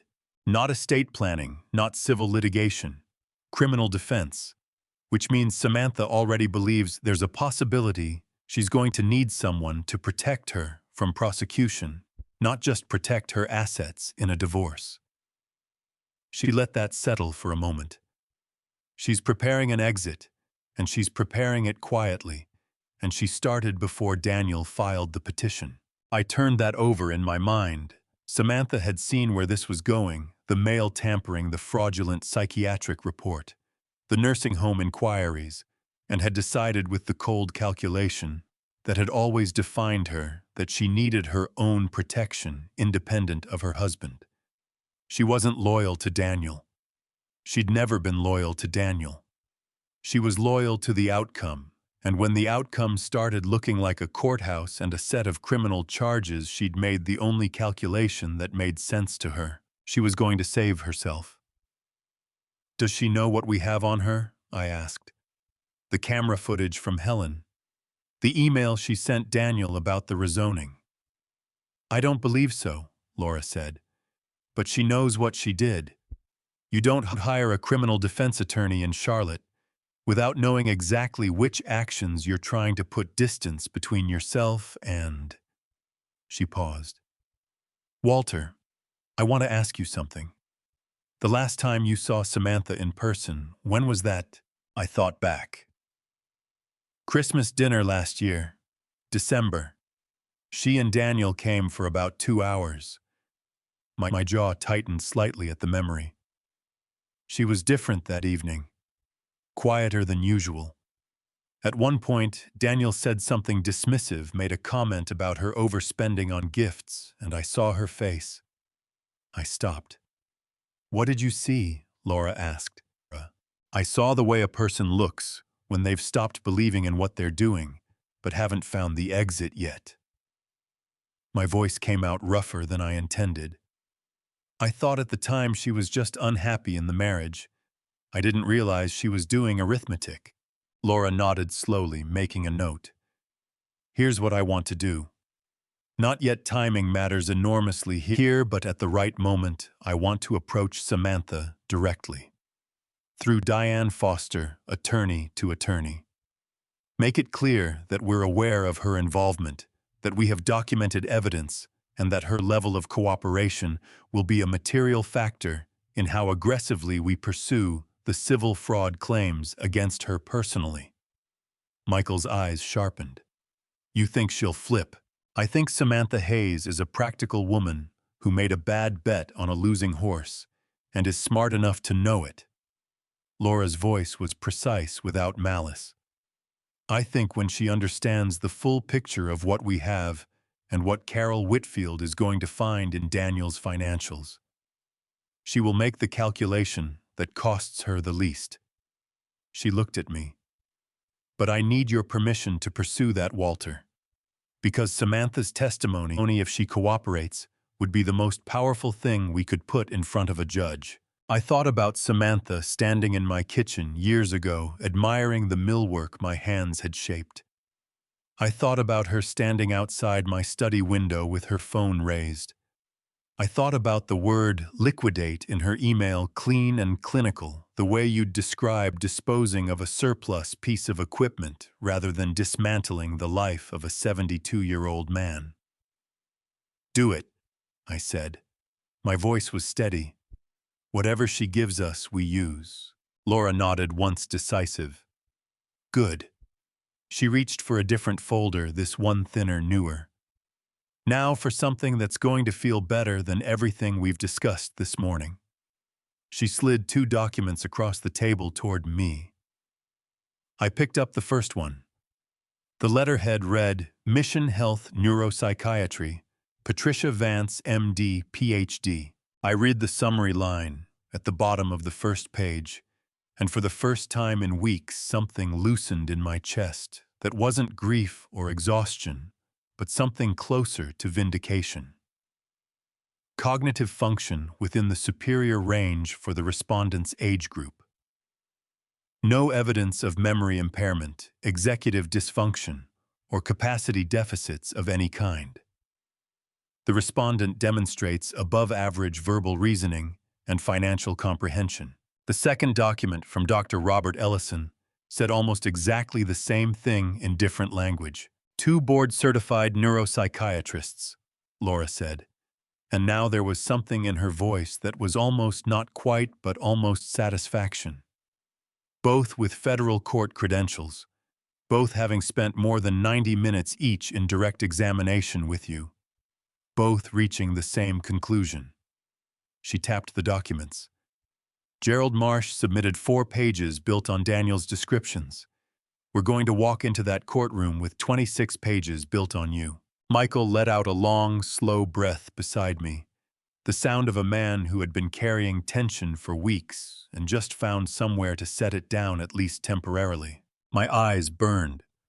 I pressed the back of my hand against them hard and held it there for a second. Not from sadness this time. From something that felt dangerously close to relief. The particular relief of a man who has spent months being told implicitly and explicitly that his mind was failing and has finally had two strangers with credentials look him in the eye and say, "We see you. You're exactly who you know yourself to be." "All right," I said, lowering my hand.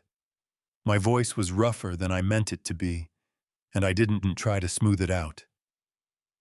"What do we do next?" Laura closed the folder. "You go home. You answer Daniel's calls the same way you've been answering them. You give him nothing that suggests you've seen the petition or that you're prepared to fight it." She stood up. "And Walter, one more thing. Michael tells me Daniel came to the house last week to drop something off." "He did. I wasn't home." "He's going to come back," she said. "In person this time with paperwork. He's going to want to sit across from you in your own kitchen and walk you through why signing is the right thing to do." Her eyes were steady on mine. "When that happens, call me before you open the door. Not after, before." I stood, shook her hand, and walked out into the November morning, feeling like a building that had just had its structural report reviewed, not repaired yet, not finished yet, but assessed. Understood, still standing. He came on a Wednesday. I knew he would, not the specific day, but the general shape of it. Laura had told me to expect it, and Laura was rarely wrong about how people like Daniel moved. They always came in person eventually, because paperwork at a distance only gets you so far. At some point, you need to look the other person in the eye and see how much fight is left in them. I was in the backyard when I heard the car pull into the driveway, that particular sound of tires on gravel that I'd learned to distinguish over 40 years of living here, the way you learn to read weather by the color of the sky. I didn't move immediately. I stood at the edge of Margaret's garden, which had gone mostly to seed for the season, but still held the structure she'd given it, the bones of it still visible even in November, and I pulled out my phone. Laura picked up on the second ring. "He's here," I said. "Don't open the door until Michael is in position," she said. "Is Michael there?" "He's inside. Came over an hour ago." We'd anticipated this. Michael had parked 2 streets over and come through the back gate, the way he used to do when we were young men, and the reason for coming through the back gate was considerably less serious.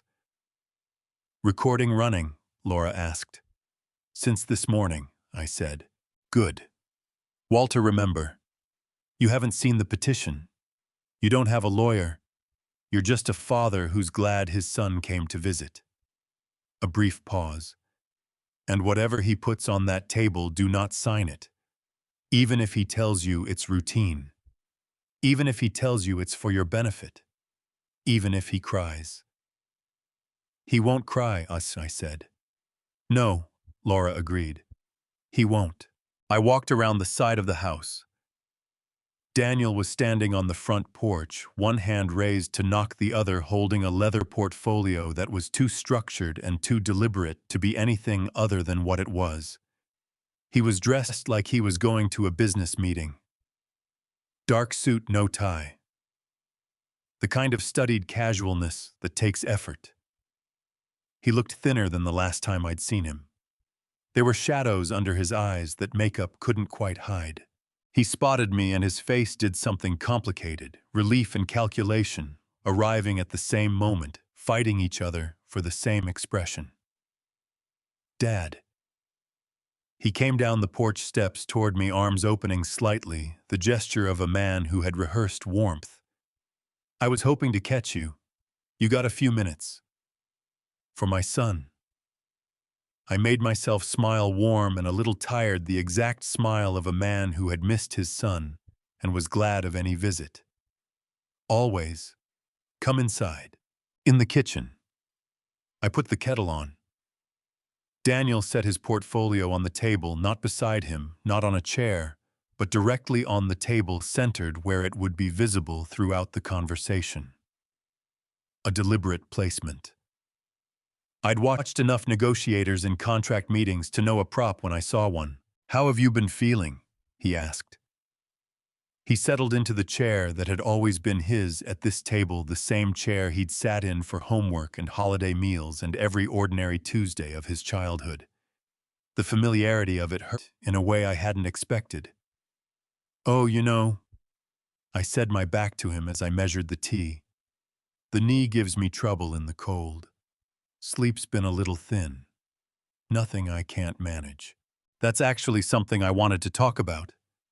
He leaned forward slightly, elbows on the table, voice dropping into the register he used when he wanted to sound sincere rather than just efficient.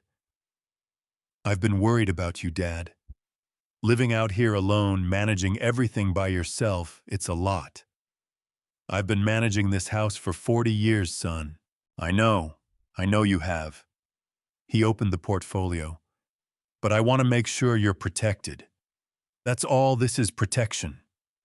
He turned the document toward me and slid it across the table with 2 fingers like he was presenting a gift. "This just puts me in a position to help if you ever need it. Sign over a co-ownership arrangement, completely reversible, just so I can step in if anything comes up with bills or the property taxes or medical decisions." I picked up the document, with hands that I kept deliberately unhurried.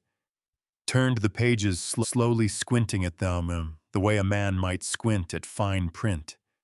He couldn't quite read without his glasses, which I'd left very intentionally on the counter across the room. "This is a lot of language," I said. "What's this part here about transfer of decision-making authority?" "That's just standard protective language," Daniel said.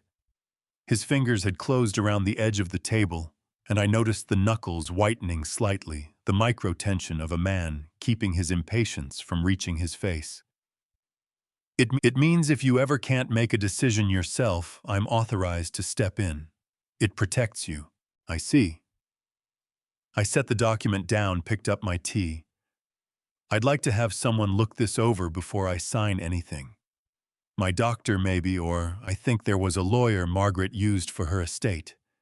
Let me see if I can find her number." Daniel's jaw tightened. A fraction. He caught it immediately and smoothed it back into concern, but I'd seen it. "Dad, there's really no need for that. This is straightforward." I know. I patted the document in the vague, distracted way of a man who meant well and wasn't quite tracking.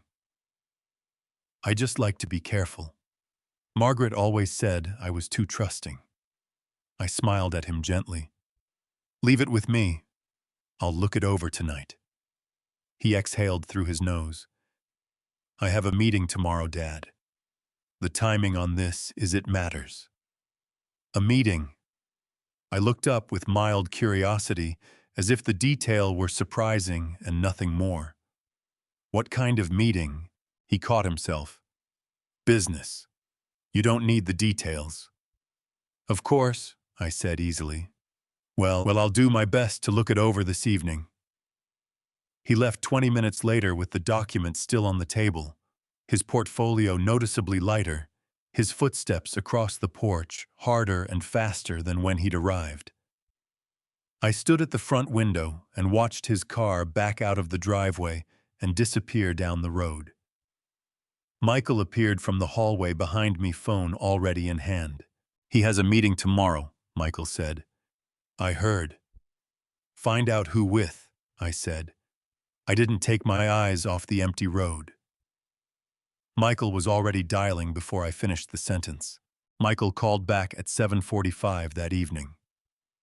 I was in the sitting room with the lamp on and a book open in my lap that I hadn't actually been reading, just holding the way you hold something familiar when your mind is somewhere else entirely. Outside, the November dark had come down early and heavy the way it does in the mountains when the leaves are gone and there's nothing left between you and the sky. "Meridian Property Group," Michael said. "Commercial real estate developer out of Charlotte. They do large-scale residential conversions, buy older properties in rezoned areas, subdivide the lots, build high-density housing. They've done 4 projects in Buncombe County in the last 3 years." My grip tightened on the phone. "And Daniel met with them." "More than met with them, Walt. Michael's voice had gone very flat, the way it did when he was delivering something he knew was going to land hard.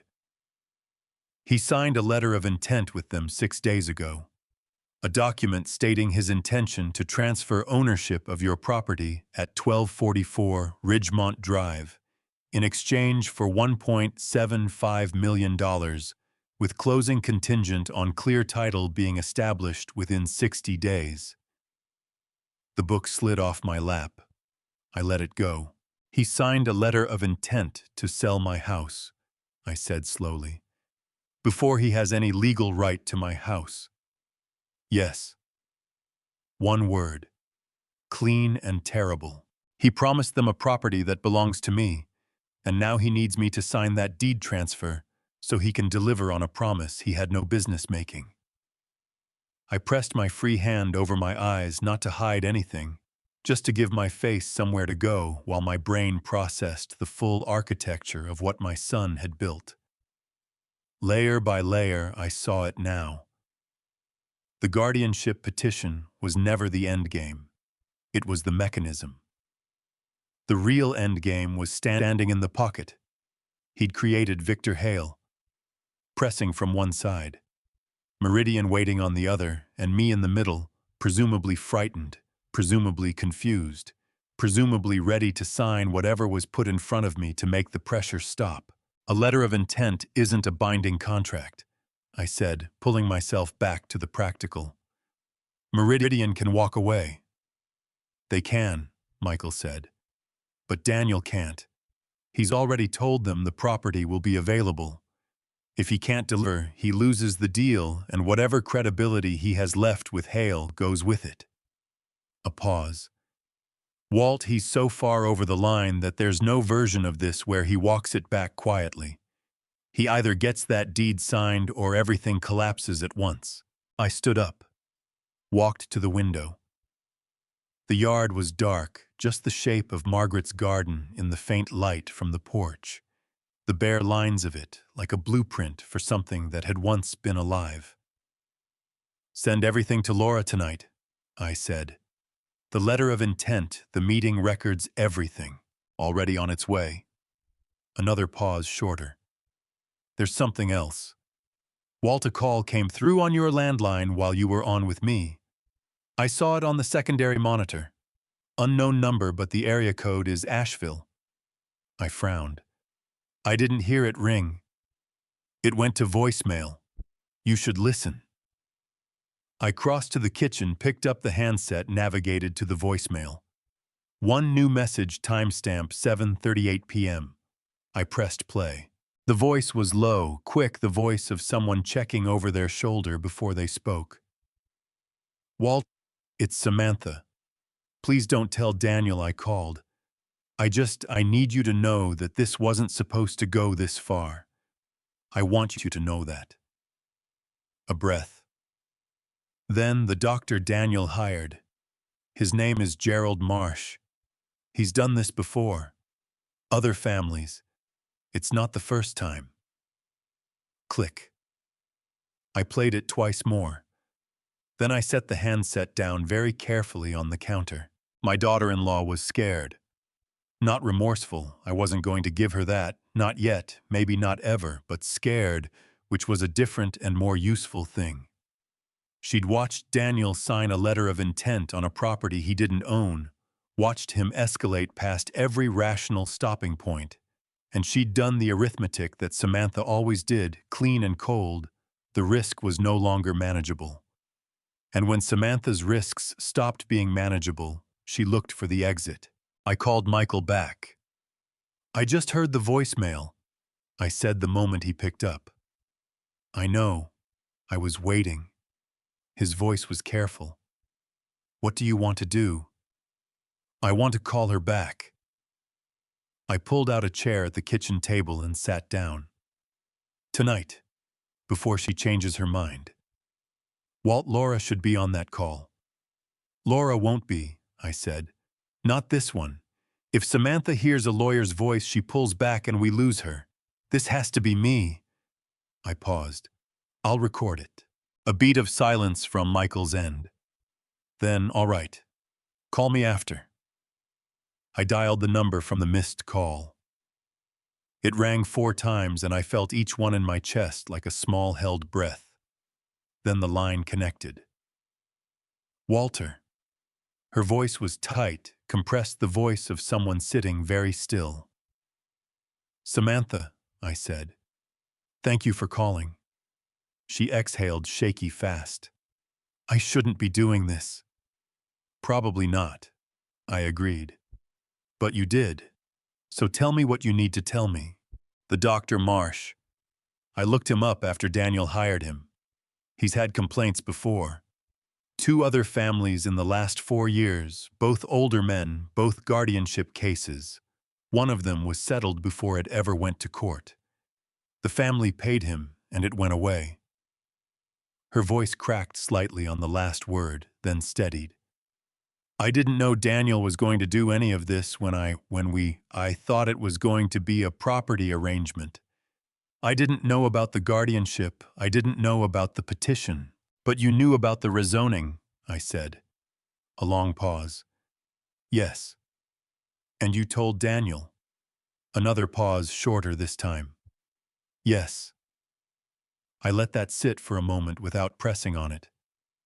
Samantha, if you're willing to speak to my attorney officially on record, I can make sure that your cooperation is taken into account.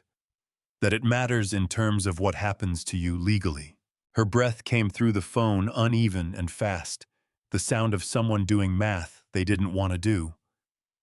I need to think about that. You have until Friday, I said. After Friday, everything we have goes to the district attorney's office regardless. That's not a threat. It's just where we are. I kept my voice even, unhurried, the voice I used when I was explaining to a client why a building wasn't structurally sound and what the options were. Just facts. Just the shape of the situation. Friday, she repeated. Friday, I confirmed. And then because I meant it, I'm sorry it came to this, Samantha. I genuinely am. She disconnected without another word. I sat at Margaret's kitchen table, in the quiet of that November night, the phone still warm in my hand, and thought about what I was holding. Not a weapon exactly. Something more complicated than that. A choice that belonged to a woman who had helped set a fire and was now deciding whether to help put it out. I set the phone down. Stared at it for a long moment. Whatever Samantha decided, by Friday everything had already changed. Samantha called at 8:15 Friday morning. I'll do it, she said. No preamble, no small talk, just those 3 words, delivered with the flat certainty of someone who had spent a sleepless night doing arithmetic and arrived at the only answer that made sense. Set up the meeting. Today, if possible. By 10 o'clock, she was sitting across from Laura Bennett. Michael and I waited in Laura's small reception area, 2 old men in uncomfortable chairs with bad coffee from the machine in the corner, which neither of us touched after the first sip. The closed conference room door was 10 feet away. Through it came the occasional low murmur of voices, nothing distinct, nothing I could read. So I sat, and I watched the second hand on the wall clock make its rounds, and I thought about the fact that my daughter-in-law was on the other side of that door, dismantling the plan she'd built with my son. Michael kept his eyes on his phone working. DOJ confirmed the Hale investigation this morning, he said without looking up. My contact came through. 3 counts of wire fraud, 2 counts of predatory lending across state lines. They've been building it for 18 months. So Daniel didn't just borrow money from a bad man, I said. He borrowed money from a man the federal government is already watching. Which means everything Daniel did to get that money, the petition, the deed transfer attempt, the fake psychiatric report, it's all going to come out under a federal lens too. Michael finally looked up. Walt, this is bigger than a guardianship case. This is a federal fraud case with your name as the victim. The weight of that settled in my chest, not triumphant, just heavy and real. 90 minutes after she went in, the conference room door opened. Samantha came out first, pale, composed in the careful way of someone who had cried recently and dried it up through sheer determination, her hands steady at her sides. She didn't look at me directly when she passed, but at the doorway she stopped, turned. Her eyes found mine, and for just a moment her composure cracked at the edges, something raw and ashamed moving across her face like weather. "Walter," she said. Her voice was stripped of everything performative. Just 2 syllables, just my "I'm sorry." I looked at my daughter-in-law, the woman who had stood in my kitchen and called the millwork beautiful, who had walked through Margaret's garden and asked the names of the flowers, who had sent an email using the word liquidate to describe the home those same flowers grew beside. I felt the grief of it move through me, clean and sharp like a blade that didn't linger. "I know," I said. That was all. It was enough. She walked out. Laura appeared in the doorway behind her, and the expression on Laura's face was the most controlled I'd ever seen it. Carefully neutral in the way that meant she was sitting on something significant. "Come in," she said. "Both of you." She closed the door and placed a new folder on the conference table, thicker than anything she'd shown me before. Samantha provided email correspondence between herself and Daniel going back 14 months, Laura said. She also provided a recording of the meeting with Meridian Property Group she attended by phone and recorded it on her end, which makes it admissible. And she gave us the payment records for Gerald Marsh. She opened the folder. Daniel paid Marsh $4,000 in cash. There's a Venmo record Samantha screenshotted before Daniel deleted his app. Michael let out a long breath beside me, the sound of a man watching puzzle pieces click into a picture he'd been building for months. "There's more," Laura continued. "Victor Hale. Samantha knew about the DOJ investigation Daniel told her 6 weeks ago, and she kept it. She's prepared to testify that Daniel knew he was working with a federally investigated individual when he initiated the guardianship petition." She closed the folder. "Walter, what Samantha gave us today doesn't just win your case. It exposes an entire network of people who have been doing this to elderly men and women across this region for years." My throat tightened. Not for myself. For the others, the 4 families Michael had found where Marsh's report had been used. The 2 where Cole had watched an elderly parent sign everything away before it reached a judge. People who hadn't had a Michael watching, who hadn't had a Laura waiting. "We're ready to file," Laura said. "Everything. The counter-petition, the fraud referral for Marsh, the complaint package against Cole, and a referral to the DOJ regarding Hale's connection to this case." She looked at me steadily. I need your authorization." I didn't hesitate. "Do it." Laura nodded once, quick, decisive, the nod of a person who'd been waiting for exactly those 2 words. "The hearing is November 19th. That's 11 days. She gathered the folder.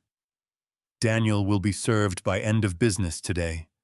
And Walter," she paused at the door, "when he calls you tonight or tomorrow, don't answer. Let it go to voicemail. Let him sit with it." I nodded. But I already knew, with the particular certainty of a man who had known his son for 42 years, that I wasn't going to be able to do that. Daniel was served at 4:37 on Friday afternoon. I know the exact time because Laura texted me when the process server confirmed delivery. I was sitting in my kitchen with a cup of tea that had gone cold, and I looked at that timestamp and thought about my son, standing in whatever room he was in, when a stranger knocked on his door and handed him a legal summons. I thought about the expression on his face, whether his hands shook, whether Samantha was there, or whether she'd already begun the process of not being there. I set the phone down, made fresh tea, waited. He called 11 days later, the night of the 18th, 9:42 p.m. The kind of hour when whatever composure a person has been maintaining through the day finally gives way. I'd been sitting in the armchair by the window with the green notebook in my lap, not writing, just holding it. 11 days of silence from my son. 11 days of Laura's preparation. Michael's investigation, 2 independent doctors' reports, a forensic accountant's findings, and the particular grinding quiet of a man waiting for something he has both dreaded and chosen. I answered on the second ring. Dad. Daniel's voice was different. The rehearsed warmth was gone, stripped clean away, and what was underneath it was something I hadn't heard from him in years. Something unguarded and raw and frightened. What did you do? I protected myself, I said. The same way you were trying to protect yourself. That's not... He stopped. Started again. Dad. I have a hearing tomorrow morning. There are fraud allegations. There's a federal referral. There are 2 attorneys and an accountant going through every financial record I have. His voice cracked on the last word, just slightly, just enough that I felt it land in my own chest like a stone thrown into still water. How did it get to this? You left me on a highway, Daniel. My voice came out quiet. Not hard, not cold, just true. In the rain. At 72 years old, that's how it got to this. A long sound on the other end, not quite a sob, but close to it. The sound of a man whose defenses had finally completely run out. I know I did. I panicked, Dad. Victor was threatening everything. The company was gone. I didn't know what else to do, and Samantha said the house was the answer, and I just... His breath hitched. I know that doesn't make it right. Something moved in my chest that I hadn't expected. Not forgiveness exactly. Not yet, but the recognition of my son in there. Under the planning and the cruelty and the calculated patience of it, Daniel was still in there, still frightened, the way he used to be frightened when he was small and had done something wrong and didn't know how to find his way back. It didn't change what he'd done, but it was real. Daniel, I said, I forgive you. The silence on his end was immediate and complete. The silence of someone who had been braced for anger and received something they didn't know how to hold. Dad, let me finish. I kept my voice steady. I forgive you, but I cannot keep being your father the way I've been. A father you remember when you need something isn't a father. That's a resource. My throat tightened, and I didn't fight it. I have spent 42 years loving you. I would have given you anything you asked me for. Anything. You never once asked. Dad. His voice broke fully on that word. Just the one syllable, just my name, and it carried in it something I recognized as genuine grief. I'm sorry. I'm so sorry. I know you are, I said, and I meant that too. But sorry doesn't put us back where we were. It just puts us somewhere new, somewhere I don't know the shape of yet. What does that mean? His voice was young, suddenly stripped of the 42-year-old man's polish, young the way he'd been young when he was afraid of something and needed me to tell him it would be all right. It means tomorrow we go to court, I said. Whatever happens, happens. And after that I need time. A great deal of it. And so do you. I paused. You know where I live, son. When you're ready, genuinely ready, not ready because you need something, the door is there. He didn't answer. The line stayed open, both of us breathing in our separate rooms in the November dark, and I let it stay that way until he quietly disconnected. I sat with the phone in my hand for a long time after. The house was still around me. The clock on the mantel marked the seconds the way it always had, steady and indifferent the way time is when you're trying to hold a feeling still. Eventually, I opened the green notebook to the last page. Blank. I'd filled everything before it, 3 years of dates and observations, and the meticulous record of a man who had refused to stop paying attention. This last page had been waiting. I picked up the pen. And for the first time in 3 years, I didn't write down an observation or a date or a name. I wrote one sentence. Then I closed the notebook, turned off the lamp, and sat in the dark with what tomorrow would bring. Margaret bought me the navy suit for our 35th anniversary. She'd driven all the way to Asheville's only proper tailor, picked out the fabric herself, and presented it to me at dinner with a card that said, "For the man you've always been." I'd worn it twice, once to the dinner where she gave it to me and once to her funeral. Both times it had felt like an occasion too large for ordinary clothing. This morning, standing in front of the bathroom mirror at 6:15, I'd reached for it without deliberating. If Margaret couldn't be in that courtroom, she could at least be on my shoulders. The Buncombe County Superior Court building sat solid and gray-bricked on College Street, the kind of building designed to communicate permanence before you even opened the door. Laura met us on the front steps, charcoal suit heels that meant business, a leather case under her arm that contained 3 years of my life organized into admissible evidence. She shook my hand with both of hers. "Ready?" she asked. "No," I said honestly, "but I'm here." Inside, the courtroom smelled like old wood and carpet cleaner, and the particular anxious energy of people whose lives were being decided by other people with gavels. Daniel was already seated at the petitioner's table, with Richard Cole beside him. Cole, in a silver suit, polished the very image of competence.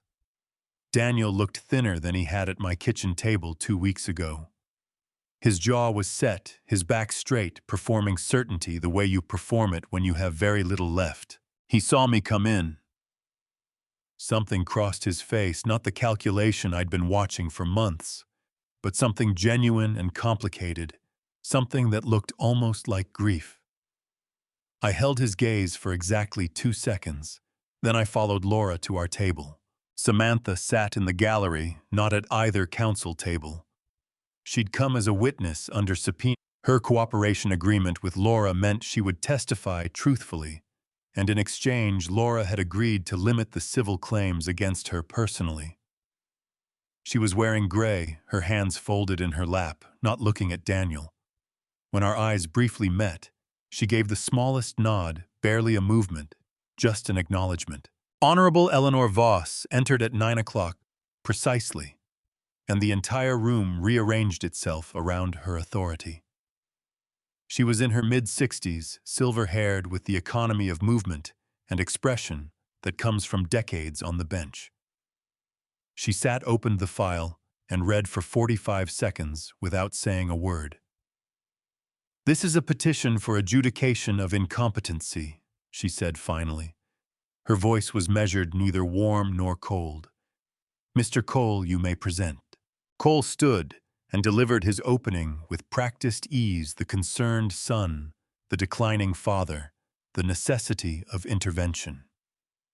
He cited Gerald Marsh's assessment with the confidence of a man who hadn't yet seen what was coming. When he finished, he sat down and straightened his jacket. Laura stood. She didn't raise her voice. She laid it out the way you lay bricks, one piece at a time, level and true. The 2 independent evaluations from Dr. Vance and Dr. Ellison. Gerald Marsh's history of collateral assessments. 6 cases, never once meeting the patient. Payment records documented. Helen's camera footage of Samantha photographing my mail. The recorded conversation from my car on that September highway. Daniel's questions scripted to manufacture confusion. The letter of intent with Meridian Property Group signed on a property Daniel had no legal right to sell. Judge Voss's expression didn't change, but her pen moved continuously. Cole's objections came fast, and she dismissed most of them faster. When Samantha took the stand, sworn in, composed, her voice steady, in a way that suggested she'd made her peace with what she was doing. Daniel's knuckles went white against the edge of the table. He didn't speak. His body said everything his mouth couldn't. Samantha confirmed every payment to Marsh, confirmed the Meridian meeting, confirmed she had known about the DOJ investigation into Victor Hale when the guardianship petition was filed. Then Judge Voss looked at me. "Mr. Hayes, I understand you'd like to address the court directly." I stood, walked to the witness chair with the same deliberate pace I used on job sites, not hurried, not hesitant, just a man who knew where he was going. Cole cross-examined for 9 minutes, asking about finances, about dates, about the contents of documents. I answered every question correctly, completely, without pausing once. At minute 7, I watched Cole's confidence begin to deflate the way a structure does when the load exceeds what the engineering can support gradually, then all at once. "Mr. Hayes," Judge Voss said when Cole sat down, 40-plus years as a structural engineer. Is that right?" "Yes, Your Honor." "And in your professional experience, what's the most important thing about a building that's meant to last?" I looked at her steadily. "The foundation, Your Honor. Everything above it depends on whether the foundation is honest." She wrote something. Then she looked at both tables, and her voice became the voice of finality. "The petition for adjudication of incompetency is denied. The evidence presented by the petitioner does not meet the legal threshold, and the counter-evidence is frankly overwhelming. Dr. Gerald Marsh's assessment is referred to the North Carolina Medical Board for review of professional conduct. Mr. Cole, I am noting for the record that the submission of this assessment raises serious questions I expect the State Bar to examine. Mr. Daniel Hayes is found civilly liable for costs and legal fees incurred by the respondent." She closed the file. I walked back to our table and sat down. My hands were steady. My chest felt like something that had been held underwater for 2 months and was finally breaking the surface. When the room began to clear, Daniel stood slowly on the other side. He looked at me, really looked the way he hadn't in years, stripped of everything he'd been performing. His eyes were red at the rims. His chin moved slightly. A single nut, small, bare, the only honest thing he'd given me in a very long time. I nodded back. One time. Slow. That was all. Sometimes that's everything.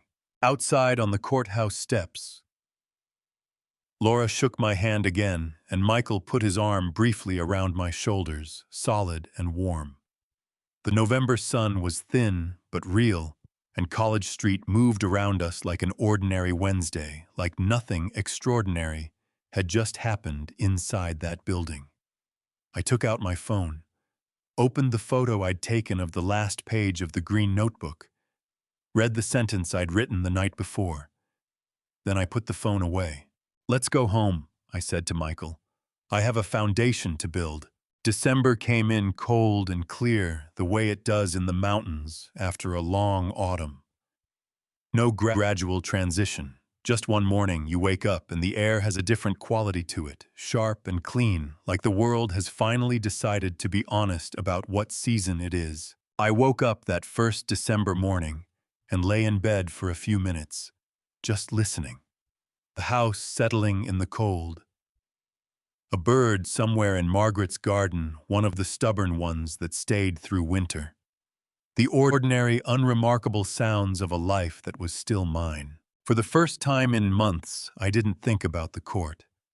I didn't run through evidence lists or timeline calculations or wonder what Daniel was doing in whatever room he was in. I just listened to my house, and then I got up and made coffee, and the morning felt like something that belonged to me again. Laura called at 9 with the final accounting. "Daniel's civil liability has been assessed," she said. "He'll be covering your full legal costs, my fees, Michael's investigative expenses, the forensic accountant. Carol Whitfield's report also triggered an additional audit of Hayes Capital's financials by the state. The company is effectively dissolved. A pause. Gerald Marsh surrendered his medical license voluntarily before the medical board could convene a formal hearing. Richard Cole received a 6-month suspension from the state bar pending further review. And Hale, I asked. Federal arrest warrant was executed last Tuesday. 3 counts of wire fraud, 2 counts of predatory lending across state lines. His assets have been frozen pending trial. Another pause, this one different quieter. The DOJ investigator called me yesterday. They want Samantha's testimony for the Hale case. She's agreed to cooperate fully. I stood at the kitchen window with my coffee and looked out at the yard. Bare trees, brown grass, the structure of Margaret's garden stripped down to its bones for winter. Still recognizable. Still hers. And Samantha herself, I asked. The civil claims against her personally were reduced significantly given her cooperation, Laura said. She'll face financial penalties, no criminal charges as agreed. A beat. She's filed for divorce, Walter, last week. I nodded more to myself than to her. Thank you, Laura, for everything. Walter. Her voice warmed slightly, the professional layer thinning just a fraction. What you brought me that Saturday in September, that green notebook, that USB drive, 3 years of documentation. I want you to know that in 30 years of practice, I have rarely seen a client as prepared as you were. You gave me everything I needed before I knew I needed it. After I hung up, I called Michael. He came over mid-morning, and we sat on the back porch in our coats with coffee, looking out at the yard, the way 2 old men can sit somewhere familiar and not need to fill it with noise. I'm not going to contact Daniel, I said. Not for a year, maybe longer. I wrapped both hands around my mug. He knows where I live. If he wants to find his way back to something real, the road goes both directions. Michael looked out at the garden. And if he doesn't, then I'll have my answer, I said, and I'll build around it. That afternoon, I drove across town to the small building on Vermont Avenue, a single-story brick structure that had been a pediatric dental office in its previous life, with wide windows and good natural light, and a waiting room that still had cheerful fish stenciled on the walls. I'd signed the lease 2 weeks earlier, working with a non-profit attorney Laura had connected me with to establish the legal structure, the Walter Hayes Foundation. A 501c3 organization, meaning formally recognized by the IRS as a nonprofit dedicated to providing legal aid, financial counseling, and emergency housing assistance to elderly individuals who had experienced financial exploitation by family members. Michael had already been there for an hour when I arrived. He'd brought a folding table, 2 chairs, and a coffee maker that was already running. Laura had donated the first piece of furniture, a proper desk solid oak that she'd had delivered that morning. Helen Carter stopped by in the late afternoon with a casserole dish and a card signed by 6 neighbors. She stood in the empty room and looked around with bright, decisive eyes. You're going to need curtains, she said. I'll bring some from my spare bedroom. Blue ones. They'll do until you find proper ones. Helen, I said, you don't have to. I know I don't have to, she said firmly. That's the whole point, isn't it? She patted my arm with the unsentimental warmth of a woman who expressed love through action rather than declaration. Now show me where you're putting the reception area. By 5 o'clock, the room had the tentative, hopeful shape of something beginning. A desk, a table, a coffee maker. Blue curtains that didn't quite match the fish stencils but somehow worked anyway. And on the wall above the desk, in a simple black frame I'd bought at the hardware store, and assembled myself a single sheet of paper, handwritten, covered in a protective sleeve. The last page of the green notebook. 1 sentence. Michael stood beside me and read it. He didn't say anything for a moment, not from inarticulateness, but from the kind of fullness that precedes words rather than substituting for them. Then he put his hand on my shoulder. "That's the one," he said. I looked at the sentence I'd written in the dark on the night of November 18th, alone in the chair by the window, with the phone call from my son still ringing in my ears, and the morning of the hearing still 12 hours away. The house was never the point. The point was always what kind of man lives in it. I thought about the 40 years I'd spent pouring foundations and raising walls and building things meant to outlast me. I thought about Margaret choosing the window placement and the curtains and the garden. I thought about Daniel as a boy climbing the maple tree in the front yard, fearless, in the way children are fearless before the world teaches them what falling costs. I thought about standing on that highway in the rain, soaked through, watching taillights disappear and the long road from that moment to this one. I used to think, I said more to the room than to Michael, that losing family was the greatest pain. Then I understood the greatest pain isn't losing someone. It's realizing they were never quite there the way you thought they were. I looked at the sentence on the wall. But here's what the storm taught me. You find out what you're made of when it's raining. And then if you're lucky, you find out what you can build afterward. I still had building left to do, and for the first time in a long time that felt like enough. There's a sentence I wrote on the night of November 18th, alone in my armchair, with the lamp off and the whole house quiet around me. I wrote it on the last page of a green notebook I'd been keeping for 3 years, a notebook full of dates and names and observations that nobody was supposed to see until the right moment. The sentence was this: the house was never the point. The point was always what kind of man lives in it. I've thought about that a lot since December. About what it means to spend 40 years building something with your hands, something solid, something honest. And then discover that the person you built it for had been calculating its market value for years while you were just trying to keep the gutters clean and the garden alive. Here's what I want to say to you as plainly as I know how. Don't be like me in the waiting. I spent 3 years watching the signs and telling myself I was wrong. I kept giving my son more time, more benefit of the doubt, more rope, and he used every inch of it. If the people closest to you make you feel like an asset to be managed rather than a person to be loved, that feeling is not paranoia. That feeling is information. Listen to it earlier than I did. I also want to say this: I am not a bitter man. I was angry, I won't pretend otherwise, but somewhere between that highway in the rain and the morning, I hung those blue curtains in a small brick building on Vermont Avenue. The anger burned itself clean. What's left isn't resentment, it's clarity.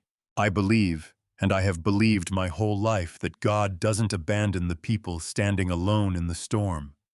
He just sometimes makes them wait long enough to find out who they really are before he sends the truck.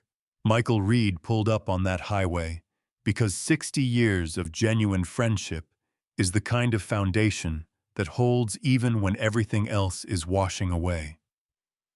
I am grateful for that every single day. This is a grandpa story that I never wanted to have to tell. But if it reaches one person who is sitting right now in a house that feels less like home than it used to, wondering whether what they're seeing is real, I'll tell it 1,000 times. A family story like this one doesn't end in a courtroom. It ends in the choices that come after. I chose to build something. You get to choose too.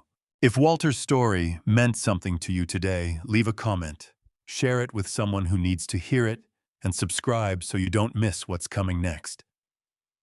These family stories exist because you show up for them. Thank you for staying with me until the very end. The stories ahead contain some fictionalized elements crafted for the purpose of meaningful storytelling.